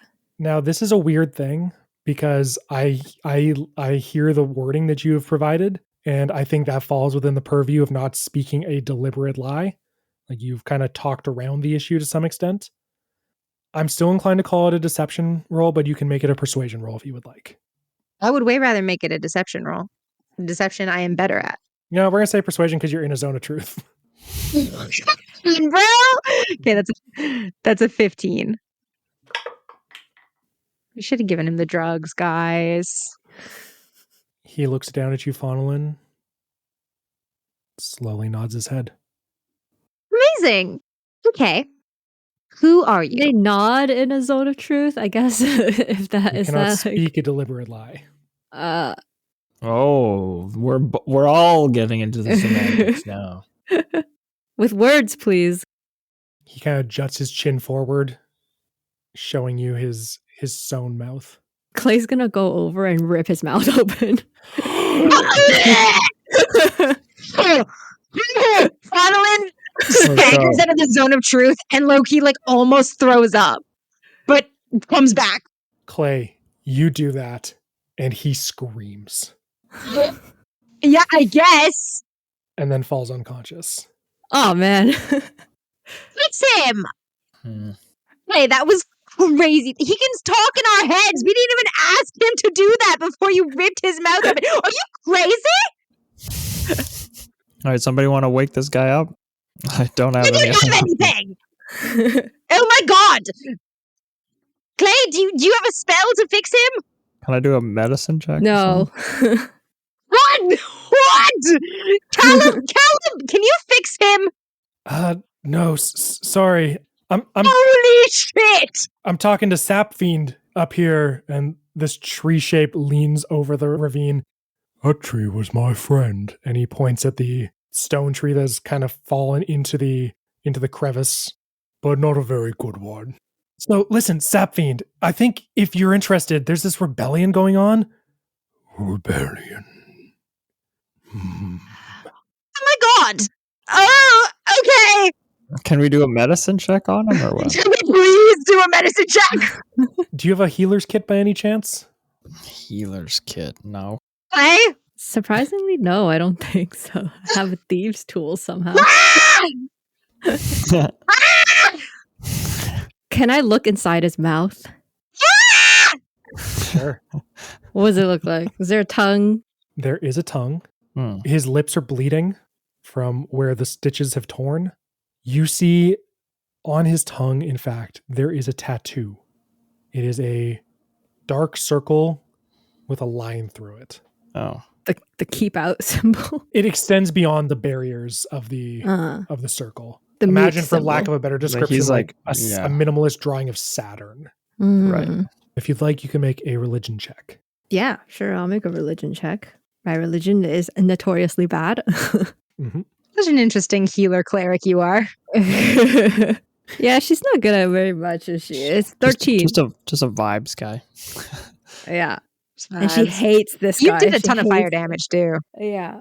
You can assume, or you have a strong feeling, that this is probably, for lack of a better word, the holy symbol of the Lord of Quiet. Implying to you that this act was probably part of some sort of religious ceremony, an indoctrination, not something. I mean, you're even like looking at like the stitching. It looks professional. You doubt that somebody would have been able to do this to themselves looking in a mirror. This man is likely a true believer. Now, it sounds like nobody has any healing magics. Can we stabilize him? We'll say he's stable. He just passed out from the pain. Okay. Holy shit. Clay will cast Healing Word, I guess. So you did have something. No. Clay's gonna like crouch over this guy and like lean in really close to him and like whisper the healing word into his ear. And when he's awake, she's gonna whisper to him, I don't care what kind of deal you make with Lady Faunalyn, whether you tell the truth or not. You killed my friends and I'm going to kill you here. Doesn't matter if you were acting on anyone's orders. What you've done is not right, and you deserve to pay for what you've done. She whispers that in the zone of truth. That's so baller. After healing him back to like 1 HP. I don't know how much healing word did. Yeah, you like lean, like, you reach up, you cast this spell, you whisper in his ear. He looks back at you. I believe you.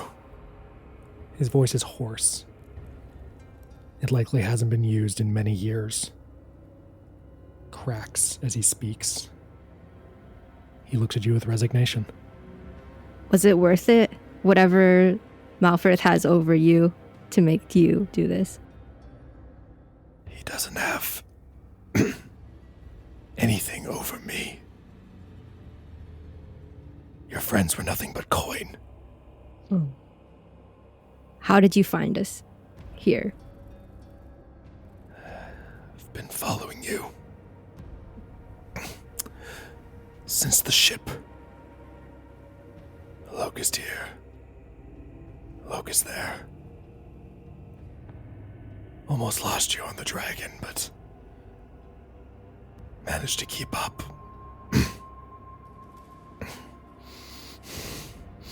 Why? Just for coin? I've never let a contract go unfulfilled. Guess you were my first.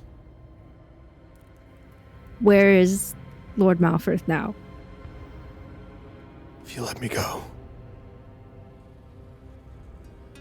I can tell you. Else, I'll take you there myself. I can strike him down together. It's nothing personal. It's just business.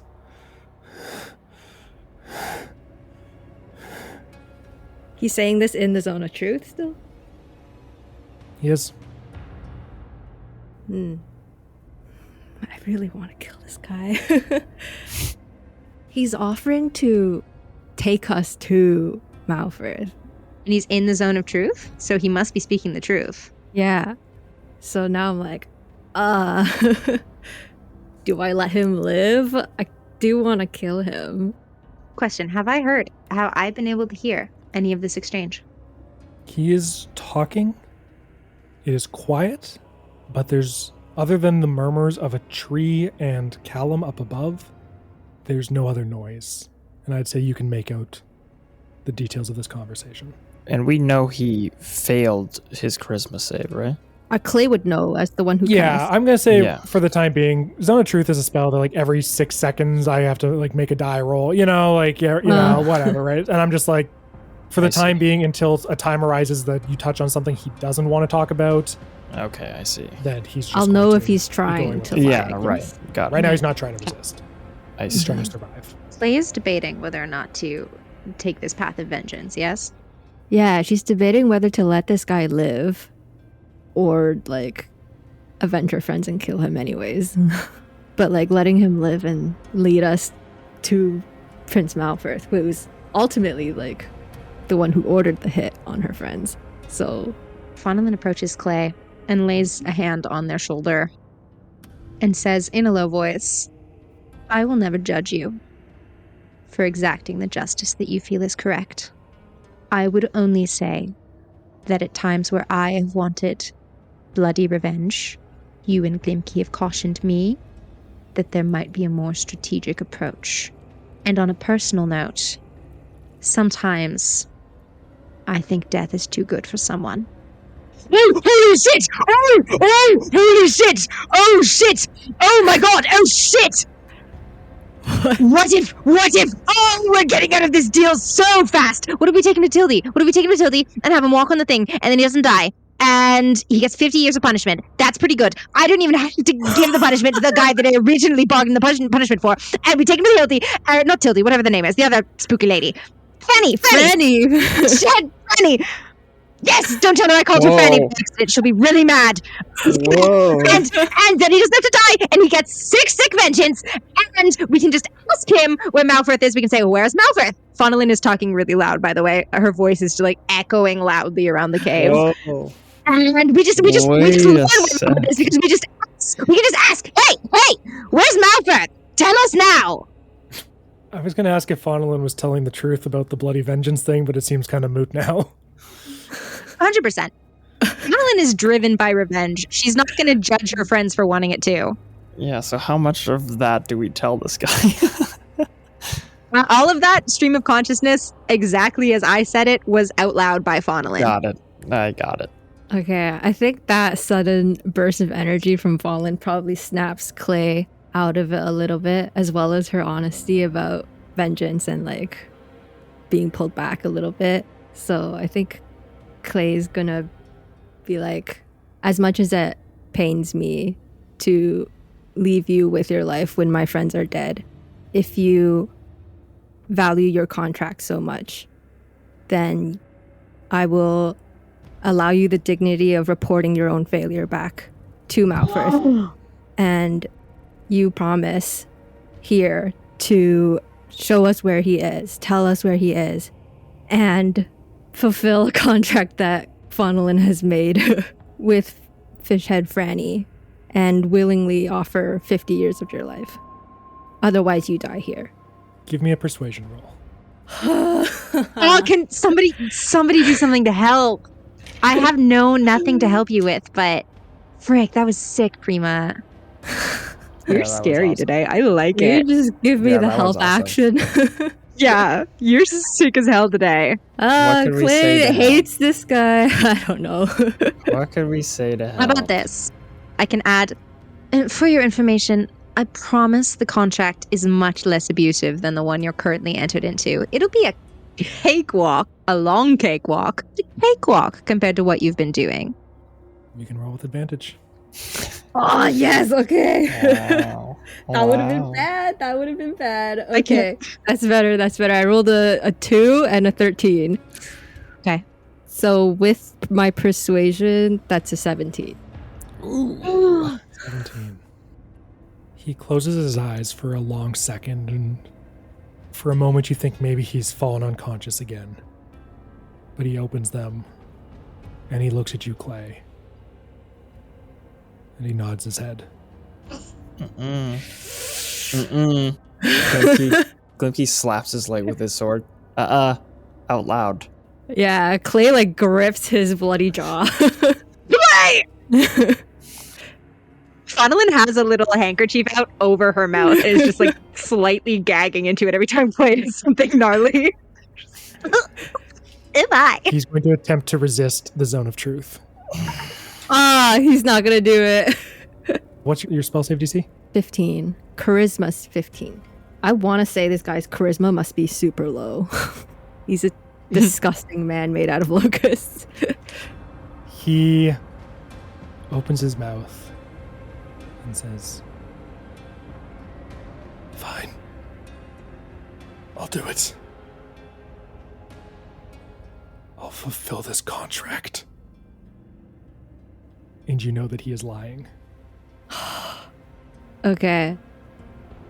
Clay says, "Thank you for your time," and casts Burning Hands. Oh, shit. Damn. Thank you for your time. That's actually so hard. Cold. That's so hard. I can see Clay too, like sitting in like the like slab squat with like head hanging. Like, I tried, dude. Like, The vines that he is wrapped in begin to burn. Fire wraps up around them, consuming his body. He bursts into a cloud of locusts, and fire rips through the cloud, burning each and every one of them to ash. He opens his mouth to scream, and no noise comes out. And Thayunza here dies. yo. Sorry, guys. He was lying. He wasn't gonna do it. Glimki stands up and sheaths his sword, and he says, "No, you did the right thing." Sorry, Faunalyn. I meant it. I will never stand in the way. I will never stand in the way of your vengeance. And don't worry, I've got lots of other guys that we can light on fire or whatever, rip their faces open until they agree to take on my contract. That was freaking crazy, Clay. Oh my god, I threw up over there. That was crazy, but honestly, very badass. Very badass. I'm sorry you had to see that side of me. He deserved it. And for him to have helped us, he had to be willing, and he wasn't going to do it. Damn. If I was looking at one of my enemies as you were, I think I would show exactly the same amount of restraint. Okay, I'm hungry because I just threw up a lot. So should we go back and get some lunch? Yeah, Yeah. Did Callum see all that? probably. You hear from up above. So yeah, like there's not a lot of us right now, but we recently doubled our numbers. And if you join, you'll be the biggest member. And I don't know if that matters to you, but it might be in a good incentive. The biggest member of your forest. I could get used to that. Bark Breath was always the biggest of this forest. Is he around? I don't know who that is. Sorry. Yeah. Callum did not pay attention for a second as to what was going on down there. Oh yeah, Glimki, what the heck did you do? Who's that guy? That tree? Was that you're doing or Edigan's doing? It's all Edigan, baby. And Glimki reaches up to feel the flower and now is realizing the petals are missing. It doesn't seem like we have that much time with him, though. So whatever it is we're going to do to restore this area and this forest, we better act fast. What does Edigan want you to do? Mm-hmm. I don't know. But it seems like the thing that's sucking the life out of this place is hidden behind the walls of that mining operation. So I think we keep chasing our leads. Okay. On that note, I have a few ideas. Number one, we need to break into the office that we were told about by Franny. I have a few ideas about how to do that. Number one, Glimki, I do think you would make a very becoming dwarf. And I'm pretty sure I could make it happen with one of my wigs upside down. And I'm really good with disguises. So I actually think that would be a really good idea. Number 2, I'm actually very sneaky. So the point is, I don't exactly know the plan, but there's moving pieces. Clay has a lot of really good spells. So we've got to get one of us up to the office, or all of us even, and we've got to get that thing. And once we've gotten that thing, I think our lives will be easier because then we'll know what our ammunition is. Do you know what I mean? Well, and speaking of ammunition, maybe we should go check on Callum's friends and see how their deal turned out.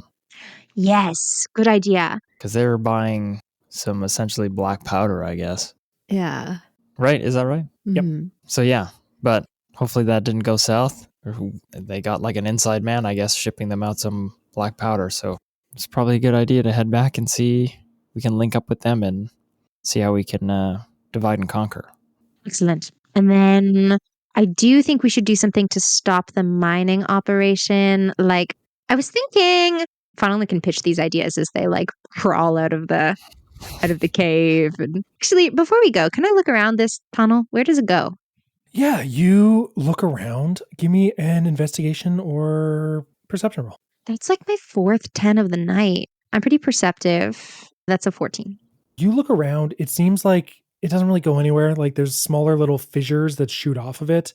It seems like the ground just kind of collapsed. You don't think it was like a pre-existing tunnel.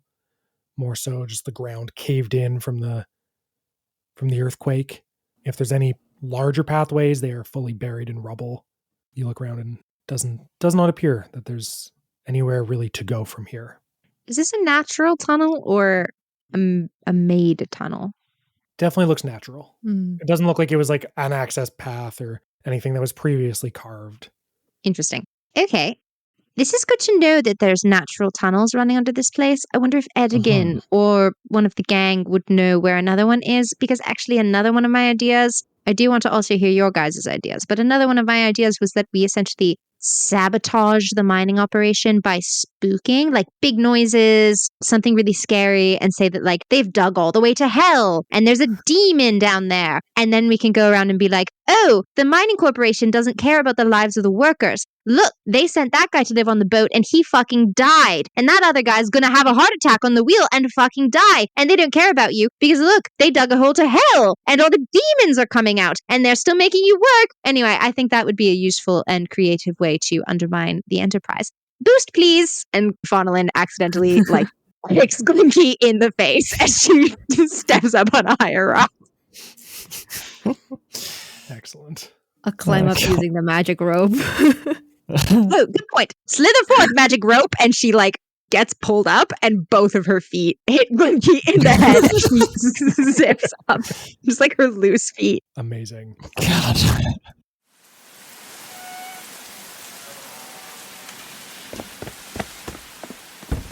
Doctor, quickly! It's my son. I think he's caught a plague.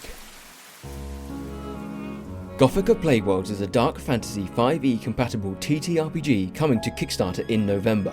Wander the cobbles of gas-lamp lit streets inspired by the Victorian era, choosing from many new subclass archetypes or even one of the brand new classes. Gothica Plague Worlds is a complete package with new mechanics, storylines, and a diseased world ready for your next campaign. Your boy should be fine. You, however, do not look so good. Let me take a closer look. No, don't come any closer. It's too late for me, Doctor. Bolt your door, and do not open it. Goodbye, boy.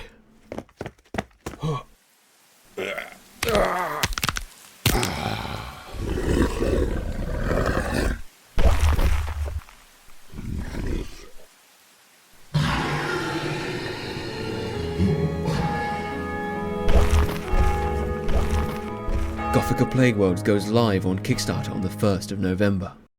You are pulled up through the air. The treant sap fiend looks at you and says, Hello. I'm the biggest tree in this forest. I look around to see if that's true. you immediately spot a larger tree, maybe like 20 feet away. 50 years is not very long in a tree's life, right? Hey, you thinking that out loud? Just exploring options. No. She's desperate. That fiend just woke up from being stone. I'm not. Yeah, putting why him were on a you boat. stone? Like, why are all the trees covered in stone? Oh, good question. Our creator, Etikin, faded. The joy of the Ent song was silenced, and in our sadness, we turned to stone. Well, we're gonna get you guys singing again, but we're gonna need your help. We don't know how yet, but if Callum has done his job in recruiting you to the cause, we're gonna need you. I am Sapfiend, the tallest tree in this forest, Mm-hmm. and I will help you. Nice. Okay. Well, time to go. And as you say that, the sun explodes. Nice. You can rest here, under my branches. Oh, thank God. No, thank me, Right. Sorry. Thanks, Abby. Sapfiend. You're Sapfiend. welcome. Yes. You're so tall. You're taller than all these other trees. I'm Faunalyn, by the way. I'm Do you have to Sapfiend. rest? Because you were just sleeping for a really... I know. You were just resting for a really long time. So if we just... And Faunalyn is going to hoist herself up onto a branch. If we just did this, could you just keep walking in the direction that we point for the night? I could. You may fall and break your neck like countless stupid children before you, Oh my God. but it is possible. Okay. Let's take a nap. No! I have 2 weeks to find some dumb bastard to walk for 50 years on a stair climber. Okay? Who would agree to that? I can't do 2 minutes on the stair climber. We've got to go. Glimki is unfurling his bedroll under the tree. He says, I don't remember making that deal. No.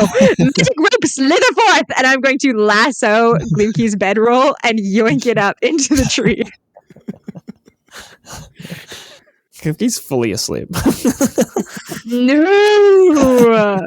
Glimki and his bedroll are suspended by the magic rope. Callum Hammock. Callum climbs up into the branches, looks down at the two of you, Clay and Faunalyn, on the ground. Clay will gently step up onto the tree also and secure herself to take a nap. I'll tell him which way we need to go, and then hopefully we can catch some sleep. And hopefully we don't break our I necks. don't need to sleep. Oh, I don't need sleep. I'm all over it. And I seize 2 branches as if I'm like driving, like piloting a spaceship. Like one of the ships in Star Trek. Like a kaiju And again. like a kaiju. And I'm going to gently turn his head towards the direction that we need to go. Jaeger. Oh yeah. The roots from beneath him spring out of the ground, and then Dum, dum, dum. So is this a short rest or is this a long rest? I will say it can be a long rest if you want it to be. Frick yeah. Yeah. You're going to hang out awake, Faunalyn, and make sure we don't die? Yeah. Well, I was going to a trance and they only need 4 hours of it. Oh, So perfect. I feel like after you guys rest for like a So Callum sufficient, can you watch guys for a little need bit. 6 hours? Yeah, exactly. Callum can watch for a little bit. I'll wake Callum up for 4 hours at the end. It's like a half day's walk, right? Like it's like a 12-hour walk or something, right? 10 miles, so, like a half day. Or we can sleep when we get there for a few hours. But the point is we're not stopping to sleep. We are moving. It saves time, okay? It's efficient. Okay, we can take shifts. I will sleep for a bit, and then when I'm feeling better, you can trance, and I'll make sure you don't fall out of the tree. Gorgeous. Thank you. Okay, I'm going to need 2 things. First, I need a percentile roll for Percentile? everybody to avoid randomly falling out of the tree in the middle of the night. What if we prepare really well by securing ourselves to a thick I'm branch? tied to the magic rope. Yeah. Glimki will say you're Mhm. exempt. Clay and Faunalyn, if you wish to take similar precautions, you are welcome to. Yes, I tie the other end of the magic rope so that we Perfect. are like both dangling Excellent. on either end. I'm going to say the magic rope is then not available for you, Faunalyn. Sucks to suck. Wow. That's fine, because I'm the one who's keeping watch for all of my sleepy That's friends. correct. So we'll say you don't need to make that roll either. Callum, falls however. out of the tree. Callum, however, will need to make the roll. Okay, so Callum falls out of the tree in the middle of the night and only takes 3 bludgeoning damage, but he will He'll make get the it next back. It's a roll. long rest. Yeah, I need everybody to now make a DC 10 Constitution saving throw. Again, we'll say not you, Faunalyn, but Clay, Glimki, and Callum as you attempt to gain the benefits of a long rest in this uncomfortable position. Okay. It's comfy. You guys love it. Callum rolled with disadvantage because he fell out of the Okay. tree, and he rolled a natural 1 as a result. So Callum gains a level of exhaustion and will have disadvantage on any ability checks going forward for the next day. I rolled good. I got a 17. Clay sleeps like a weight has been lifted from her shoulders. Nice. And Glimki? I got a 2. Glimki, you Glimki. will gain a level of exhaustion, Oh, and you do not regain or you do not benefit from a long rest. oh no. The tree lumbers through the night. Glimki, you bonk against his trunk with every second step. God damn it. At one point, he starts singing to himself. I'm the tallest in the forest, young and tall as far as me. And you're like, those words don't make any sense. Tallest tree up in the forest, look at me. The tree lumbers through the night. And eventually, Faunalyn, the sun bursts back into life above you. In the distance, you hear the sounds of the lake. And a short while later, Sapfiend comes to a stop on the shores, not far from where Callum's boat is tied up. Did I get to talk to him during the night? Sure, if you want to. Just want to ask what You kept Glimki up What all happened night. to Ed with your again? cat. Trying to sleep and she's just gabbing away. So then Franny talked about my brother Dionil, and I haven't heard from Dionil in 100 years, so that was a real curve. By the way, what's Edigan's deal? Like, what happened to them? The island is corrupt. You might think this is merely snow falling from the sky, but actually, it's ash. Yeah, way ahead of you, buddy. Ash. Glimki, go to from sleep. my- Shush, shush. Glimke's bouncing off the bar, the trunk of the tree. Being like, come on, dude. Buddy. We found that out 10 seconds after we got here. Dwarves burn our treekin to fire their forges. Ooh.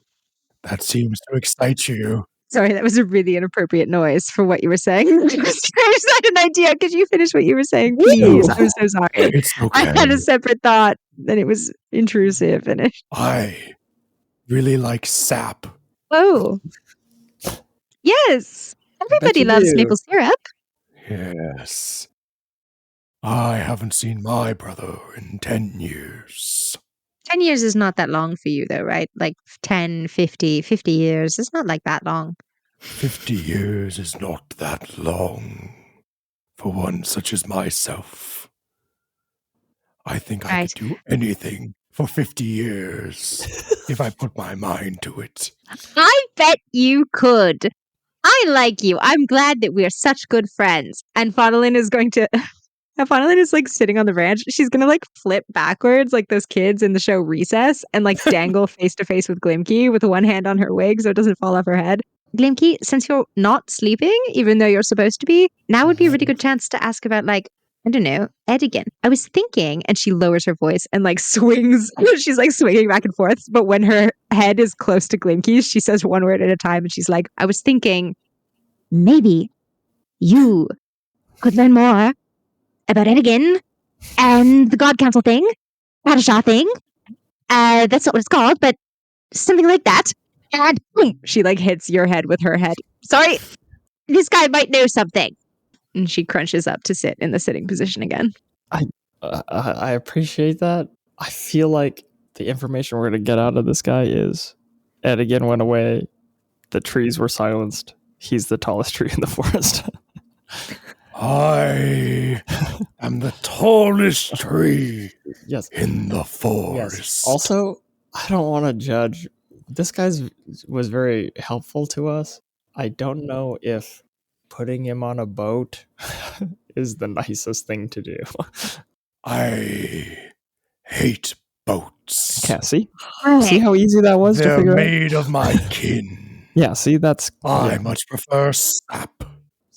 Sap Fiend, my man. Yes. How do you think we could help restore power to Ed again? The corruption must be stopped. Yeah, I got it. That's what I thought. The sap must flow. Mm-hmm. Okay, I'm gonna try to sleep. Callum wakes up at this point and nudges your shoulder, Glimki, and says, "Yeah, so I was thinking instead of sap, water. That was my idea. That's why I'm trying to get this blast powder. I think if we could find some weak spots in the mines, this is an island. We might be able to blow some holes deep within and just like flood the tunnels. And that should put a stop to things once and for all." Are we sure that damaging the island's integrity more will actually help? I'm just worried about if we start blowing up portions of the island or the tunnels that are running through to the heart of this place, we may not actually restore it. And Edigan said that I had to find his heart inside the island. So I don't think flooding the tunnels is the best idea. Maybe it's a 2-part operation. Step 1, you find the heart. Step 2, light a fuse on the way out. Maybe. Edigan's restored. The mining stops, and maybe he can take it from there. Yeah, maybe. I wonder where the best way to get into the core of the tunnel would be to find out where his heart is. I think you're right. Maybe we save some for an exit strategy, but we should definitely use some to playing off what Faunalyn was saying as well. Maybe not the whole haunted tunnel demon portal thing, but just instill some fear into these workers so they don't want to work for them anymore. Like, let's blow up a boat or, like, I don't know, a transport depot. That's what my idea was. Guys, I'm awake now too. I had such a good, long, restful sleep, surprisingly. Oh, that's awesome. I'm really happy for you.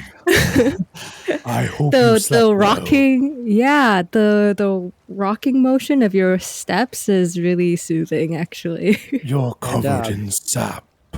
Yeah, it helped me stick to your tree bark better so that I didn't fall off. Do you like sap? Yeah, it's good. It's good.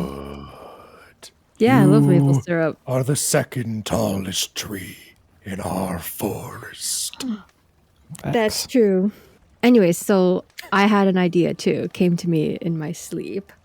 With all the quakes going on, if we secured the blast powder, whatever, instead of blowing up the tunnels, we could blow up like headquarters of the dwarf operations specifically and say the quakes have been getting more serious and they should stop mining because it's affecting their, like, it's actively harming themselves to keep going, and maybe that will make them stop. I wonder if any of these tunnels run underneath the city, because what, instead of just trying to attack the building, what if we dropped one right out of a city block? Yeah, that's what I'm saying. We could, under the guise of the quakes getting badder, we can blow up one of their buildings. Then you scare the workers. They don't want to work in a mine that's potentially going to collapse. Yeah, they don't want to mine if it's going to keep making things worse for themselves. I think if we were to, I don't know, kind of stage of mine collapse, maybe we could get some kind of pause to their operations and we could access the mines ourselves without anybody in there. I just don't think that's going to last very long, because you know the leadership will push them back to work, offer them hazard pay or something.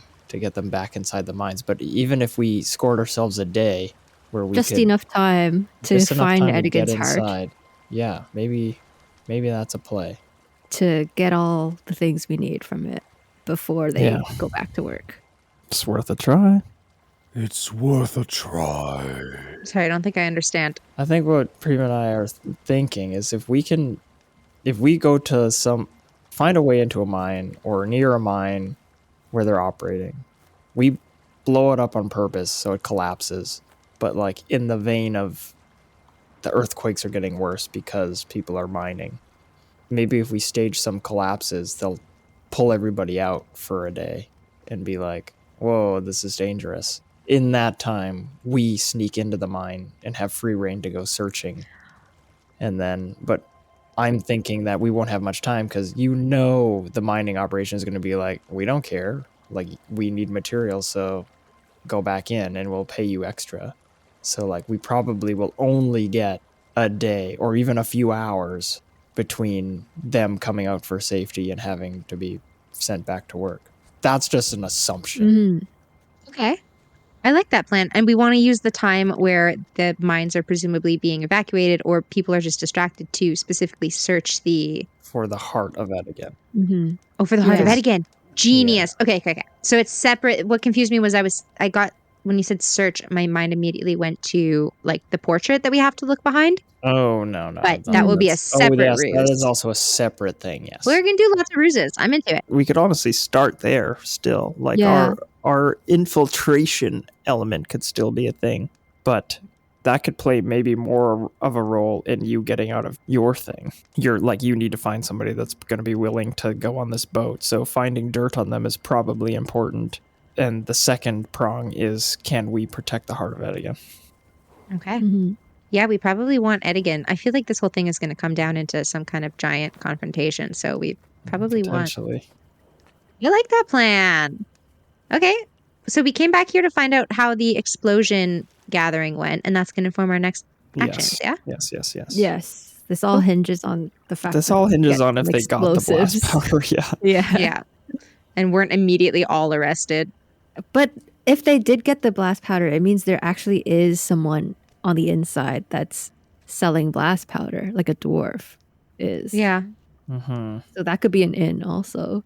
Could be. So, Callum is going to look up at Sapfiend. He's going to climb down and look up at Sapfiend and say, okay, so you're part of the rebellion forest.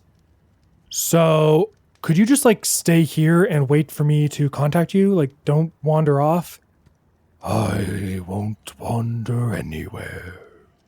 There are many trees I have not spoken with in some time. Okay, great. So why don't we go back to town? I don't know about you guys. I didn't sleep very well. I might also I almost died yesterday. So I might take it pretty easy today until I hear back from my friends. I don't know. I suggest you do the same. I think the less we're seen together, the better. But why don't you grab a drink at the Pike and Pint? And oh, you know what? I'll tell you what. You go to the Pike and Pint, and if Rint, he's the lizard who owns the place. If he says that man across the bar bought you a drink, that means I've got news for you. And if he says anything else, it means I don't have news for you. Sounds good. Okay. So you're going to buy us a drink if you have news for us. Yes. And then... And if you don't buy us a drink, you don't have news for us. Correct. Yeah. And if I buy you a drink, you should come down into the wine cellar. And don't step on the last step because I am going to reset the trap. And you'll get crushed under a bunch of ale. And I think I'm going to add some cement bricks or something. Because frankly, that didn't do nearly enough to you. Thanks. All due respect. If it doesn't at least knock you out or kill you outright, then what good a trap is it? Yeah, that's true. Okay. Why don't we hop on the boat then? And we'll go back. Okay. Bye, Sapfiend. Goodbye, sapling. And the four of you climb into the boat. Callum removes the rope. Nice meeting you. Unfroze the... Nice to meet you, too. Callum unfurls the sail, and his boat takes off back across the lake. He's got to tack a bit, kind of going into the wind for part of it. Takes a little bit longer. You see in the morning light, it seems to be like a slightly clearer day. There's a little less ash. The sun's shining through a bit, and you can see the tower glinting in the middle of the lake. You don't see the Callie Marie. It maybe is pulled off into one of the little outlets or inlets that dot the lake. There's numerous fishing boats. An older, leathery man in a rowboat flips you off as you pass by. And eventually you reach the docks. Is that the guy we stole the boat from? It is, yeah. Faunalyn flips him off too. Perfect. Callum says, well, yeah, I guess I'm going to do some fishing, so I'll see you guys tonight, I guess, and if I don't say anything, then come back the next night. Okay, well, we have 14 nights left. Yeah, where That's are too your many friends nights. meeting? Yeah. When is this still supposed to go on? They were going to go, they left early yesterday. They had to chat up a benefactor. We don't have the kind of cash to afford that much blast powder. So they had to secure some funding. And if that went well, I think they were going to meet with him last night. So I'd expect them back probably like mid-afternoon. Maybe We don't have time for this. Glimki and Clay, why don't we go back to the city, steal an all-important document, and then come back here? We don't have 2 days to faff around and learn if there's bombs or not. If there aren't bombs, we're going to put a bunch of cow dung in a barrel and light it on fire anyway. So, I don't know how bombs work. I'm not a terrorist. So, But we can still do our You're literally a terrorist. Yeah. sneak. We can still do our sneaky thing. like, sneak into the Yeah. headquarters and get that. That's what I'm saying. Let's go Oh, do yeah. that and then Yeah, come back. Yeah, and come back. Yeah, Is that we in don't have time to wait. Ontario? We'll meet you in a couple days, Callum. That's in the city, yeah. Okay. Yeah, let's go. Okay. Sounds good. Stay safe, and I'll keep an eye out for you.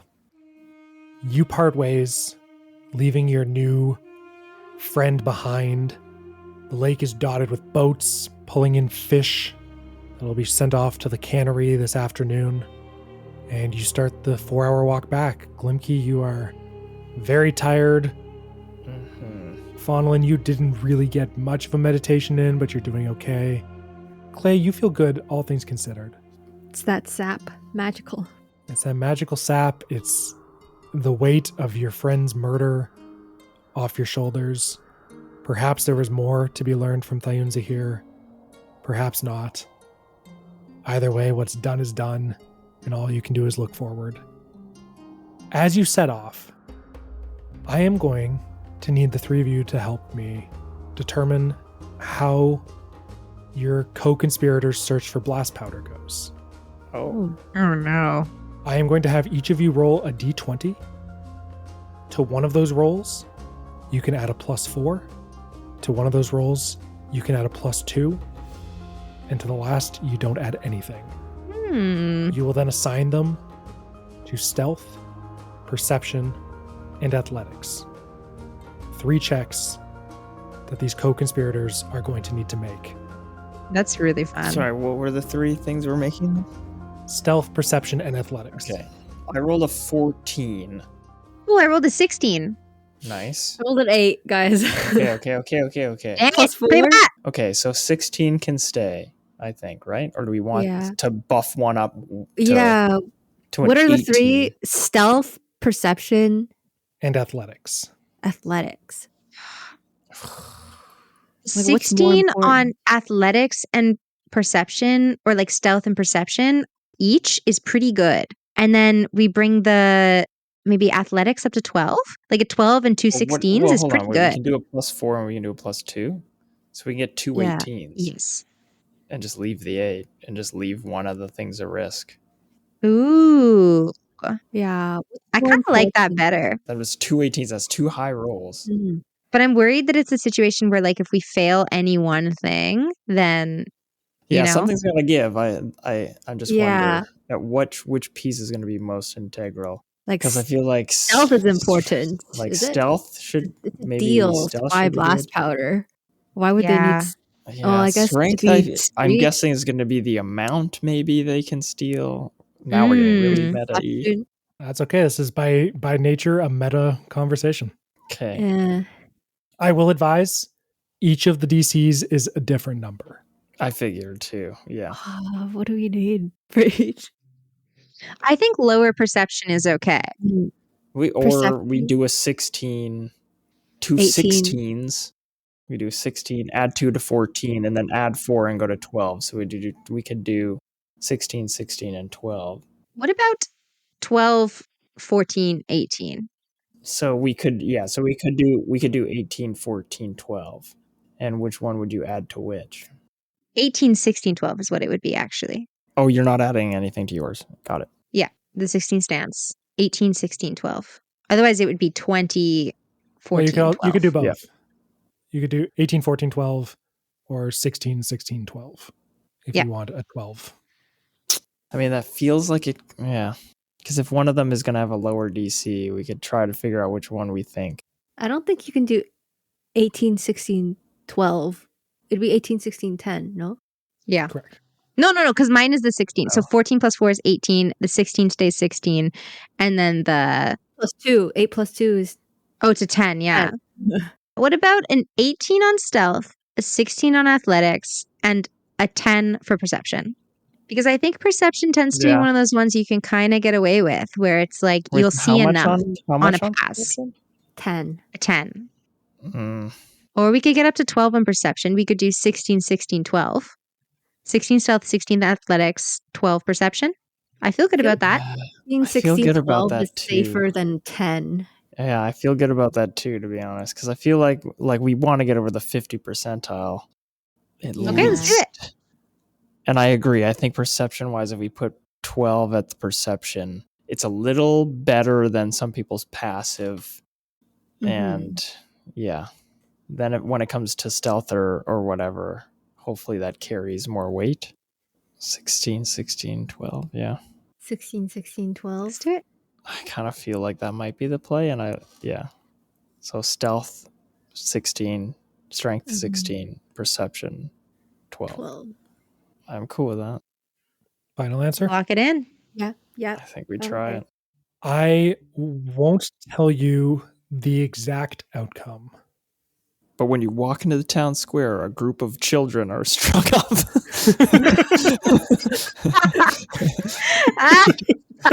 No. I won't tell you the specifics of what happened. But what I will tell you is your co-conspirators, though you have not met them, failed to see the ambush waiting for them with a 12 perception. Oh, no. Oh, shit. Did they escape with the stealth? And But with a 16 athletics, they were able to escape from the ambush. And with a 16 stealth, they were able to further evade those hunting. Oh. Yee. However, Oh, shoot. not all of them will be returning, Oh, shoot. They got scared off. Shoot. and they will not be returning with all of the blast powder that was promised to them. Shoot. Will they be returning with any of it? You'll have to find out next time you go to Manus. Shoot. Mamma mia.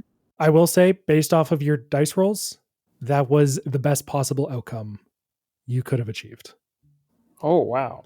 If Wow, they okay. saw the Wow. ambush coming but weren't able to escape, that would have been worse, I think. Yeah. Oh, shoot. Okay, we got to act like we don't know this now. I mean, we had our doubts about these kids. Yeah, totally. We kind of Um, figured it was going to go. That's so sad to have it be true. Shit. Okay. Man. All right. So, the journey back to Onkiel takes about 4 hours. It's middle of the day as you arrive. As you get closer to the city, the ash increases. The guards at the gate don't pay you much attention, and you are admitted back into the city. It is more crowded than the last few days have been for you. There is a hustle and an energy, despite perhaps the downtrodden population, that is different than the sleepy town of Manus.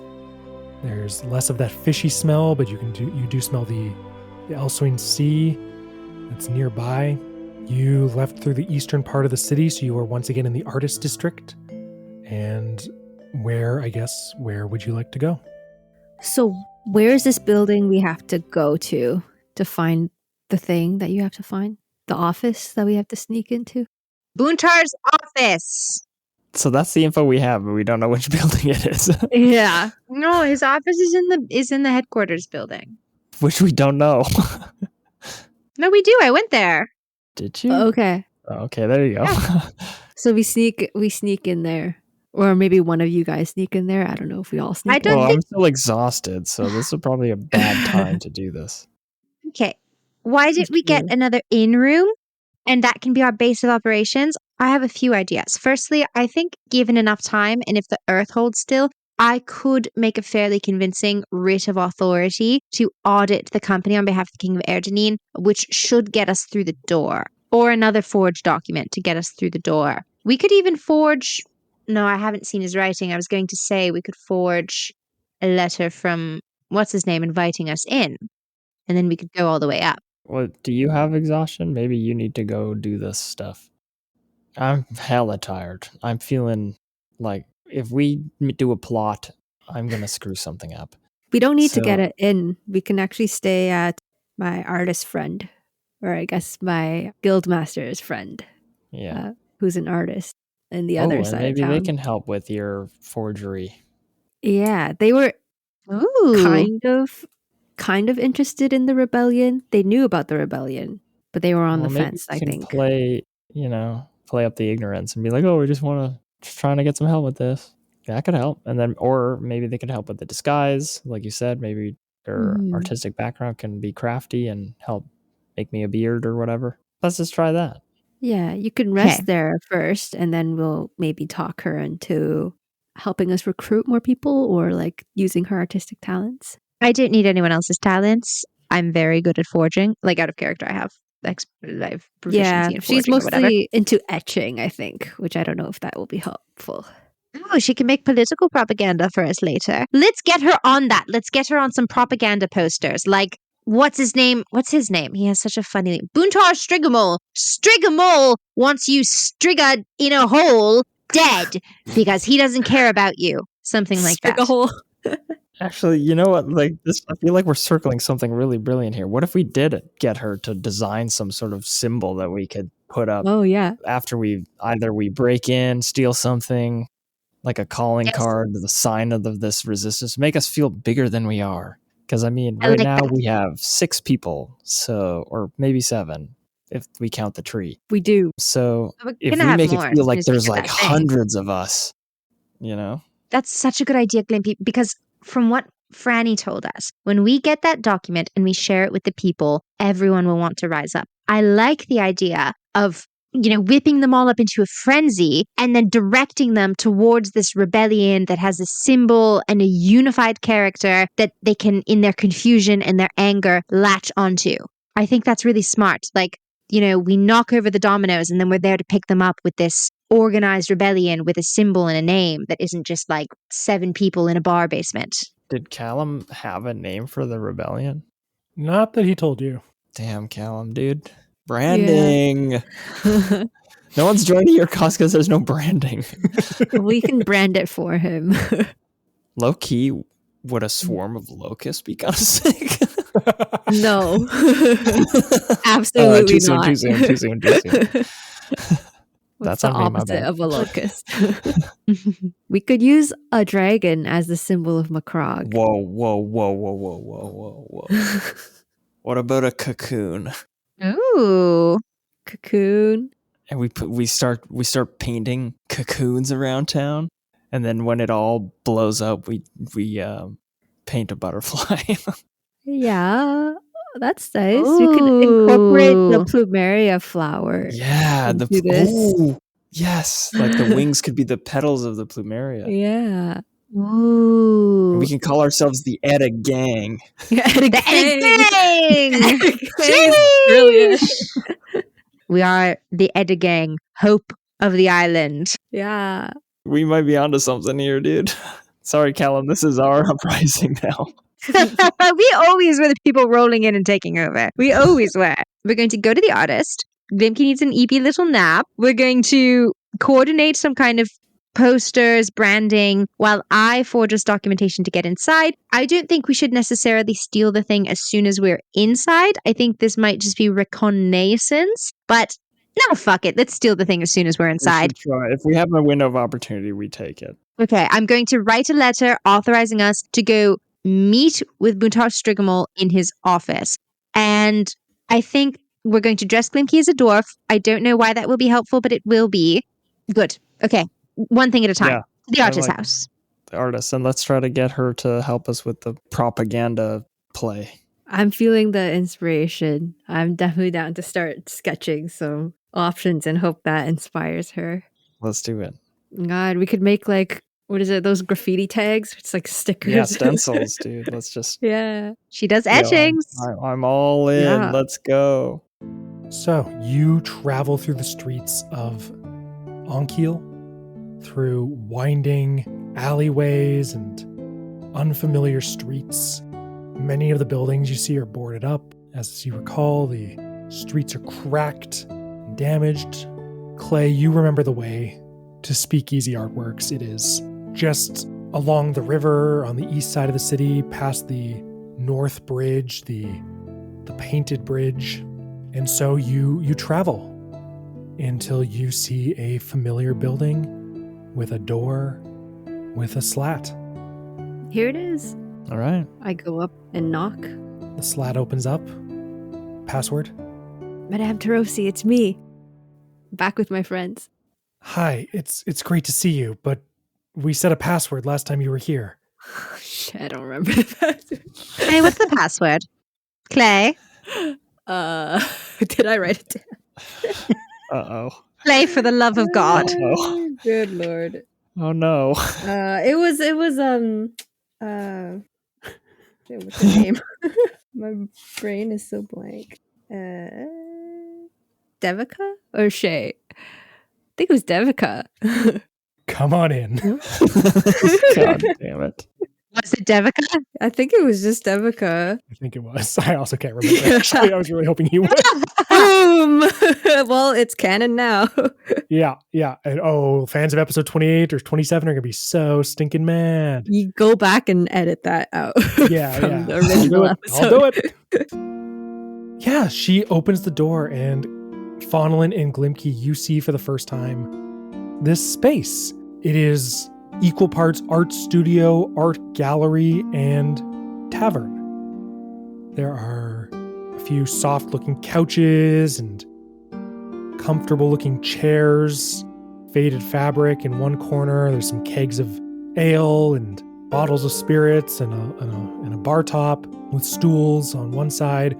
In the center, there's sort of a different artworks on display, some of them on pedestals, others hanging from the walls or some support pillars. And then off to the side, the opposite side, there is a workshop where there's an engraving space, though I think to the two of you, you probably don't know exactly what any of those tools are for. They're just art stuff.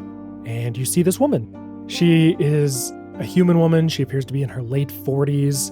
She has blonde hair that's slowly turning a little bit white, you can tell, and slightly rounder physique.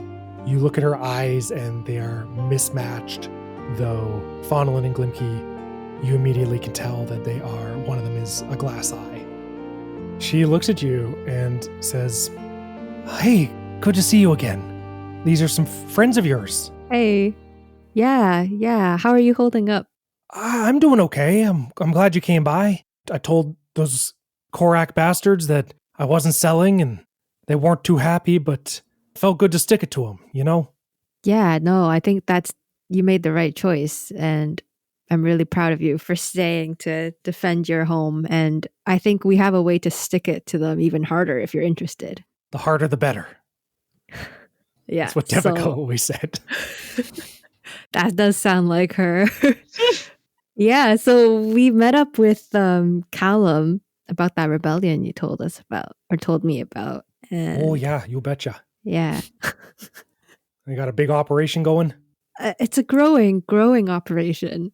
Okay. Yeah. You told them they could crash here? I was hoping we could at least take a rest here, my friend. We had a bit of an encounter. Yeah, with all due respect, you look like shit. But Thank you. sorry, the others can crash here as well. You're welcome to tell them that. Oh, they're mainly Thank based you. in Mengen. The rest of the Or rebellion. Manus. Oh yeah. Yes, Manus. Manus, not Mengen. Yes. The island's Mengen, but a common mistake. They sound very similar. In Manus, yeah. Okay. Sounds good. Well, if they need to have a place to lay low here, then they're welcome, but Oh, that's sounds good like to know. they're taking care of themselves. Yeah. Yeah. Okay. So what's happening? What's the plan? What are we doing? Okay, so we're gonna break into the headquarters of Korak and Oh, steal something from Buntar's office. Faunalyn, I'll let you explain the plan. okay. Sorry, hi. Nice to meet you. You had a reaction just now when Clay mentioned the plan that made it seem like you might have thoughts about this. Oh, I just think it's very bold to go into the heart of the lion's den and wrestle with the biggest lion of them all, but you seem to be the expert, so Okay. Glimki, do you want to explain your vision for the propaganda? So basically, we're mounting a rebellion. It's very well organized. We're locking and loading significant ammo right now that should rouse the public to be on our side. The thing is, once the public is roused, we don't just want them to be angry and uncoordinated. We want them to understand that there's a movement that they can join, which means that starting tonight, we're going to be slapping around symbols of a rebellion. So, Glimki, do you want to describe your vision for the symbol? Yeah, we Okay. want to commission you for this. oh, okay. Yeah. So we saw the paintings outside, right? What paintings would those be? There's Or paintings that's all the over other the street. person. That was the Am I other confusing? artist. That's the other artist. Huh? Yeah. There's too many people in this. Oh, you poor city. dear. You look tired. I may die, actually. Oh, you shouldn't do We're that. just hoping the artists of this island obviously have been stripped of their inspiration and without a cause to sit in front of an easel or a canvas or a wall. If there's no reason to find joy in that, then we want to make one. We'll keep Okay. it simple. Keep it to symbols and get as many of our artist friends to just paint as many of those as they can on every blank surface or canvas, used or empty, to start inspiring some sort of movement or call to action, so people can start to feel like there's more happening with the people of this island than they may believe right now. So we're thinking something budding into a bigger movement, so cocoons, like a metamorphosis. Is us transforming into something that can come out from underneath the thumb of the Korak Mining Company. Mm-hmm. Okay. I can get behind that. Cocoon. Okay. Yeah. So spread the word and spread the symbol and Okay. use the night and don't get caught. Yeah. And incorporate some like plumeria flowers, and hopefully we can reignite some support to Edigan, the original spirit of this island. Exactly. Okay. You betcha. You betcha.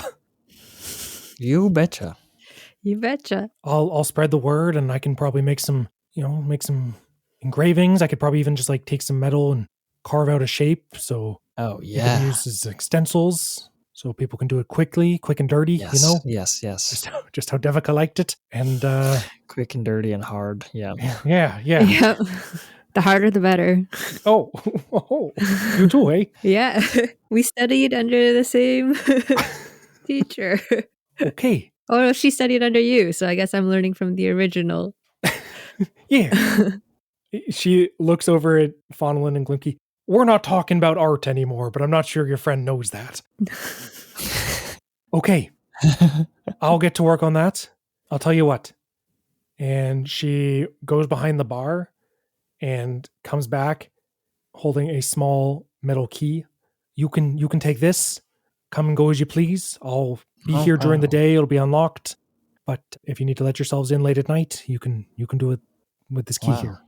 Can you, first of all, thank you very much for that. But could you also just maybe you guys could sketch a few onto some, I don't know, some notes or some canvas or pieces of wood or paper or something, just so that we can have on us. Of course. Yeah. So maybe we could hand them out or I do them printings as somewhere. well, so why don't you come back tonight and I'll have a big old stack for you. Yes. I can help Amazing. with that too. If you help us make Excellent. the design, I can replicate it. Okie doke. I love to hear it. Let's get to it. Amazing. So Clay and Bena Tarosi set to work on making this cocoon imagery. Faunalyn and Glimki, what are the two of you doing? Let's go case this joint. You should rest. Well, I'm forging. You need to Oh, sleep. yeah. You need to I'm be forging a sleeping. document. Okay. Faunalyn's going to forge a document. So Glimki, you go crash on the couch, and Faunalyn, you start forging.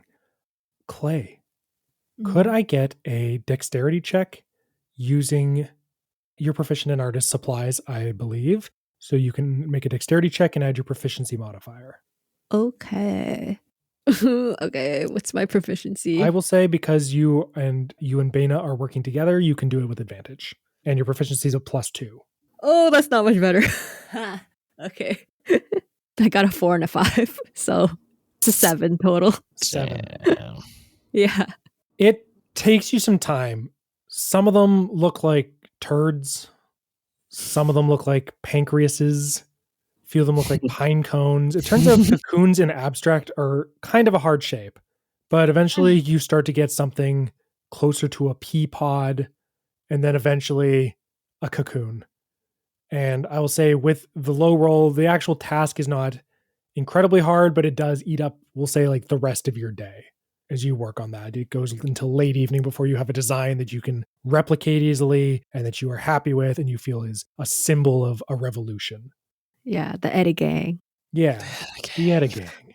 Faunalyn, could I get a forgery roll, please? What is a forgery roll? Yeah, what do I add to a forgery roll? Are you proficient with forgery tools? Of course. Okay, then I think there's an argument to be made for either intelligence or dexterity as the prevailing skill needed to forge. And so I will say you can make a check with either of those and then add your proficiency modifier on top of that. Yeah, that's a 21.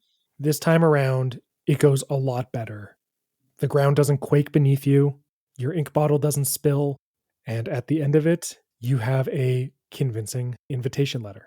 Nice. It basically says, I request, with the authority of a kingdom seeking beneficial deals on both sides, that you meet with my representatives immediately as time is of the essence. Excellent. When do you plan on presenting this letter? Later today, as soon as I'm done the letter, I'm going to go over and start doing makeup on Glimki while he sleeps. Maximize efficiency time. Perfect. Yeah. What do you do to dear Glimki? Okay, so I take one of my wigs and I use eyelash glue or just glue. I have a disguise kit, so I have all kinds of things. I glue it to his face and I kind of piece apart some pieces so that I can give him like a good, huge gray beard. And I leave a couple of the bows and braids in it, but I take out all the pearls and the butterflies. So it looks like he has this like huge, long, bushy beard. And then I think about what the dwarf on the boat looked like. And I'm going to take like Glimki's spare shirts and any of Clay's clothes, and if I have to, my clothes, and try to sew together like a very close, as close as I can get, approximation of what the dwarf on the boat was wearing in my memory. Okay. What are you doing to hide his branches? I guess just a hat. He's Or- going to wear a hat. Yeah, I'm going to give him some like big old eyebrows. I'm going to glue on like a couple wig tendrils. I feel like I probably have a prosthetic nose in my disguise kit, so I'm going to slap on like a big old schnoz. Nice. The thing is, I have fake beards in my disguise kit. I just think my wig would look better. It's higher quality hair. It's a nice dwarf beard. Yeah. Wow. This is actually made of dwarf hair, this wig, so. Maybe Buntar will fall in love. Whoa. Yes. Give me a roll with your disguise kit. Oh, that was a natural 17, so it's going to be... What am I adding to this? My charisma? Plus my proficiency? Since I'm proficient with a disguise kit? Maybe your intelligence. I don't know. That's a tricky one. I'll have to do some reading on Well, disguise kits. performance is charisma, right? I That's want to true. argue that it's like a type of performance. Okay. It's either a 21 or a 22. We don't need to quibble. But what if Glimki gets found out with a 21 investigation? Then I guess you're a cruel and wicked DM. Always. I will say you create a very convincing dwarf disguise for your friend. Nice. Glimki, you awake from your nap. Your exhaustion is removed. Your hit points and spell slots are restored to you.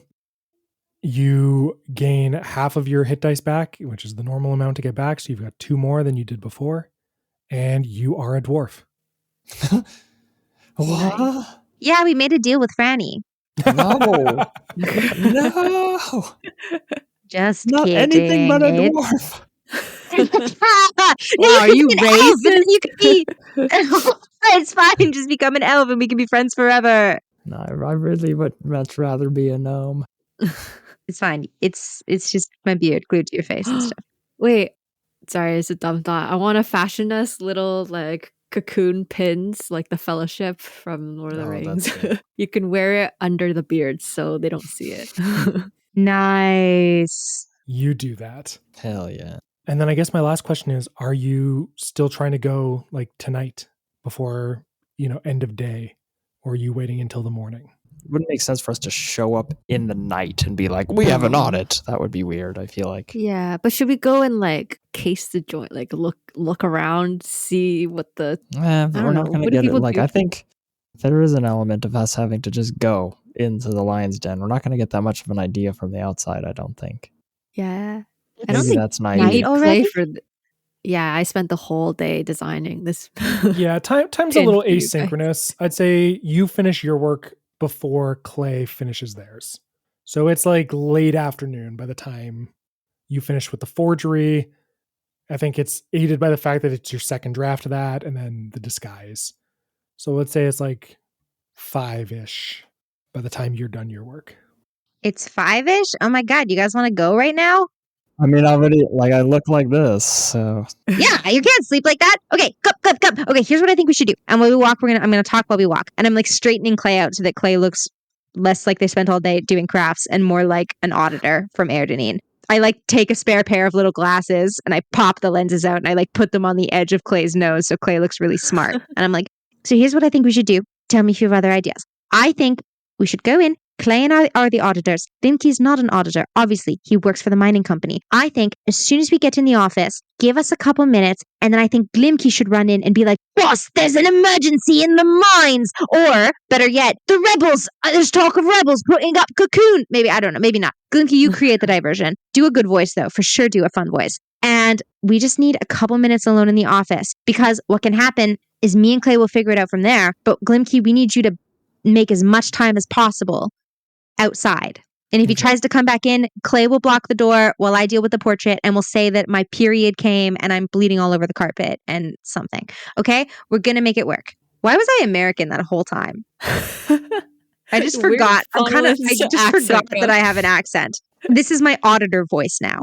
And I'm committing to this bit now. I'm doing a voice and I'm an auditor and this is my voice. Faunalyn, your accent is so good. Yeah, how are you I'm pulling really that good off? at disguises. Yeah. I'm actually a bit of an actor, and I'm impersonating a really cool noble lady I met some years ago, Wow. and she talks like this: Oh my gosh, say something else.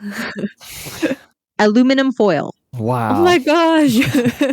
Yeah, It's like that's your actual I know. voice. That's so good. it comes to me very naturally. Okay, Okay, let's get after it then. let's get after it. I'll come up with something. I know you will. And if he tries to come back in, we'll keep him out and then we'll figure it out. We don't need a better plan than getting me in the office because I'm very adept with thieves' tools. And Clay is very resourceful. And I think Clay will come up with good stuff too. And Glimki, I know you'll lie your little butt off. So let's go. Yeah, I'll guard the door. The three of you cross over the painted bridge, leading into the western side of the city, the side controlled by the dwarves and the Korak Mining Company. You filter through the brutalist streets with their gray, drab architecture before finding your way to a familiar thoroughfare that extends from the docks to a walled-off building, the headquarters of the Korak Mining Company.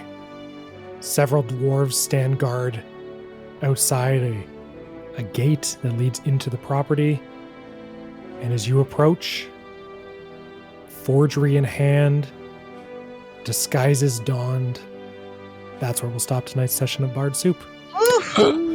This is the most solid plan we've had for a while. And we've talked about it for 12 seconds. Yeah.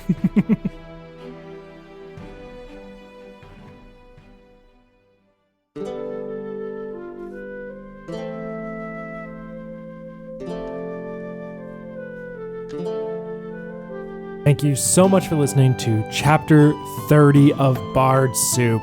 You wouldn't know it, but Glimki had 2 HP at the end. He nearly died. As always, I have been your gruesome Dungeon Master, Zach Meikle, joined by Prima Zhao as Clay Campbell, Jordan Johnsen as Glimki Treefellow, and Shannon Meikle as Faunalyn Vaydark. If you enjoyed this episode, please consider leaving us a 5-star review on Spotify or Apple Podcasts. It really does help us grow. And while you're at it, consider checking out bard_soup on Instagram and TikTok or bardsoup.com for all sorts of extra content and goodies. We will be back in 2 weeks with Chapter 31, and it's going to sound like a sales pitch. It's going to sound like hyperbole. I think it is my single favorite episode we've ever done. It is insane. But that's all I'll say. If you want more, you got to come back. You got to come back. In the meantime, stay frosty, and we will see you around. Bye-bye. Clay's gonna say, "How dare you appear before us again?" That's your, this is your, what do I say?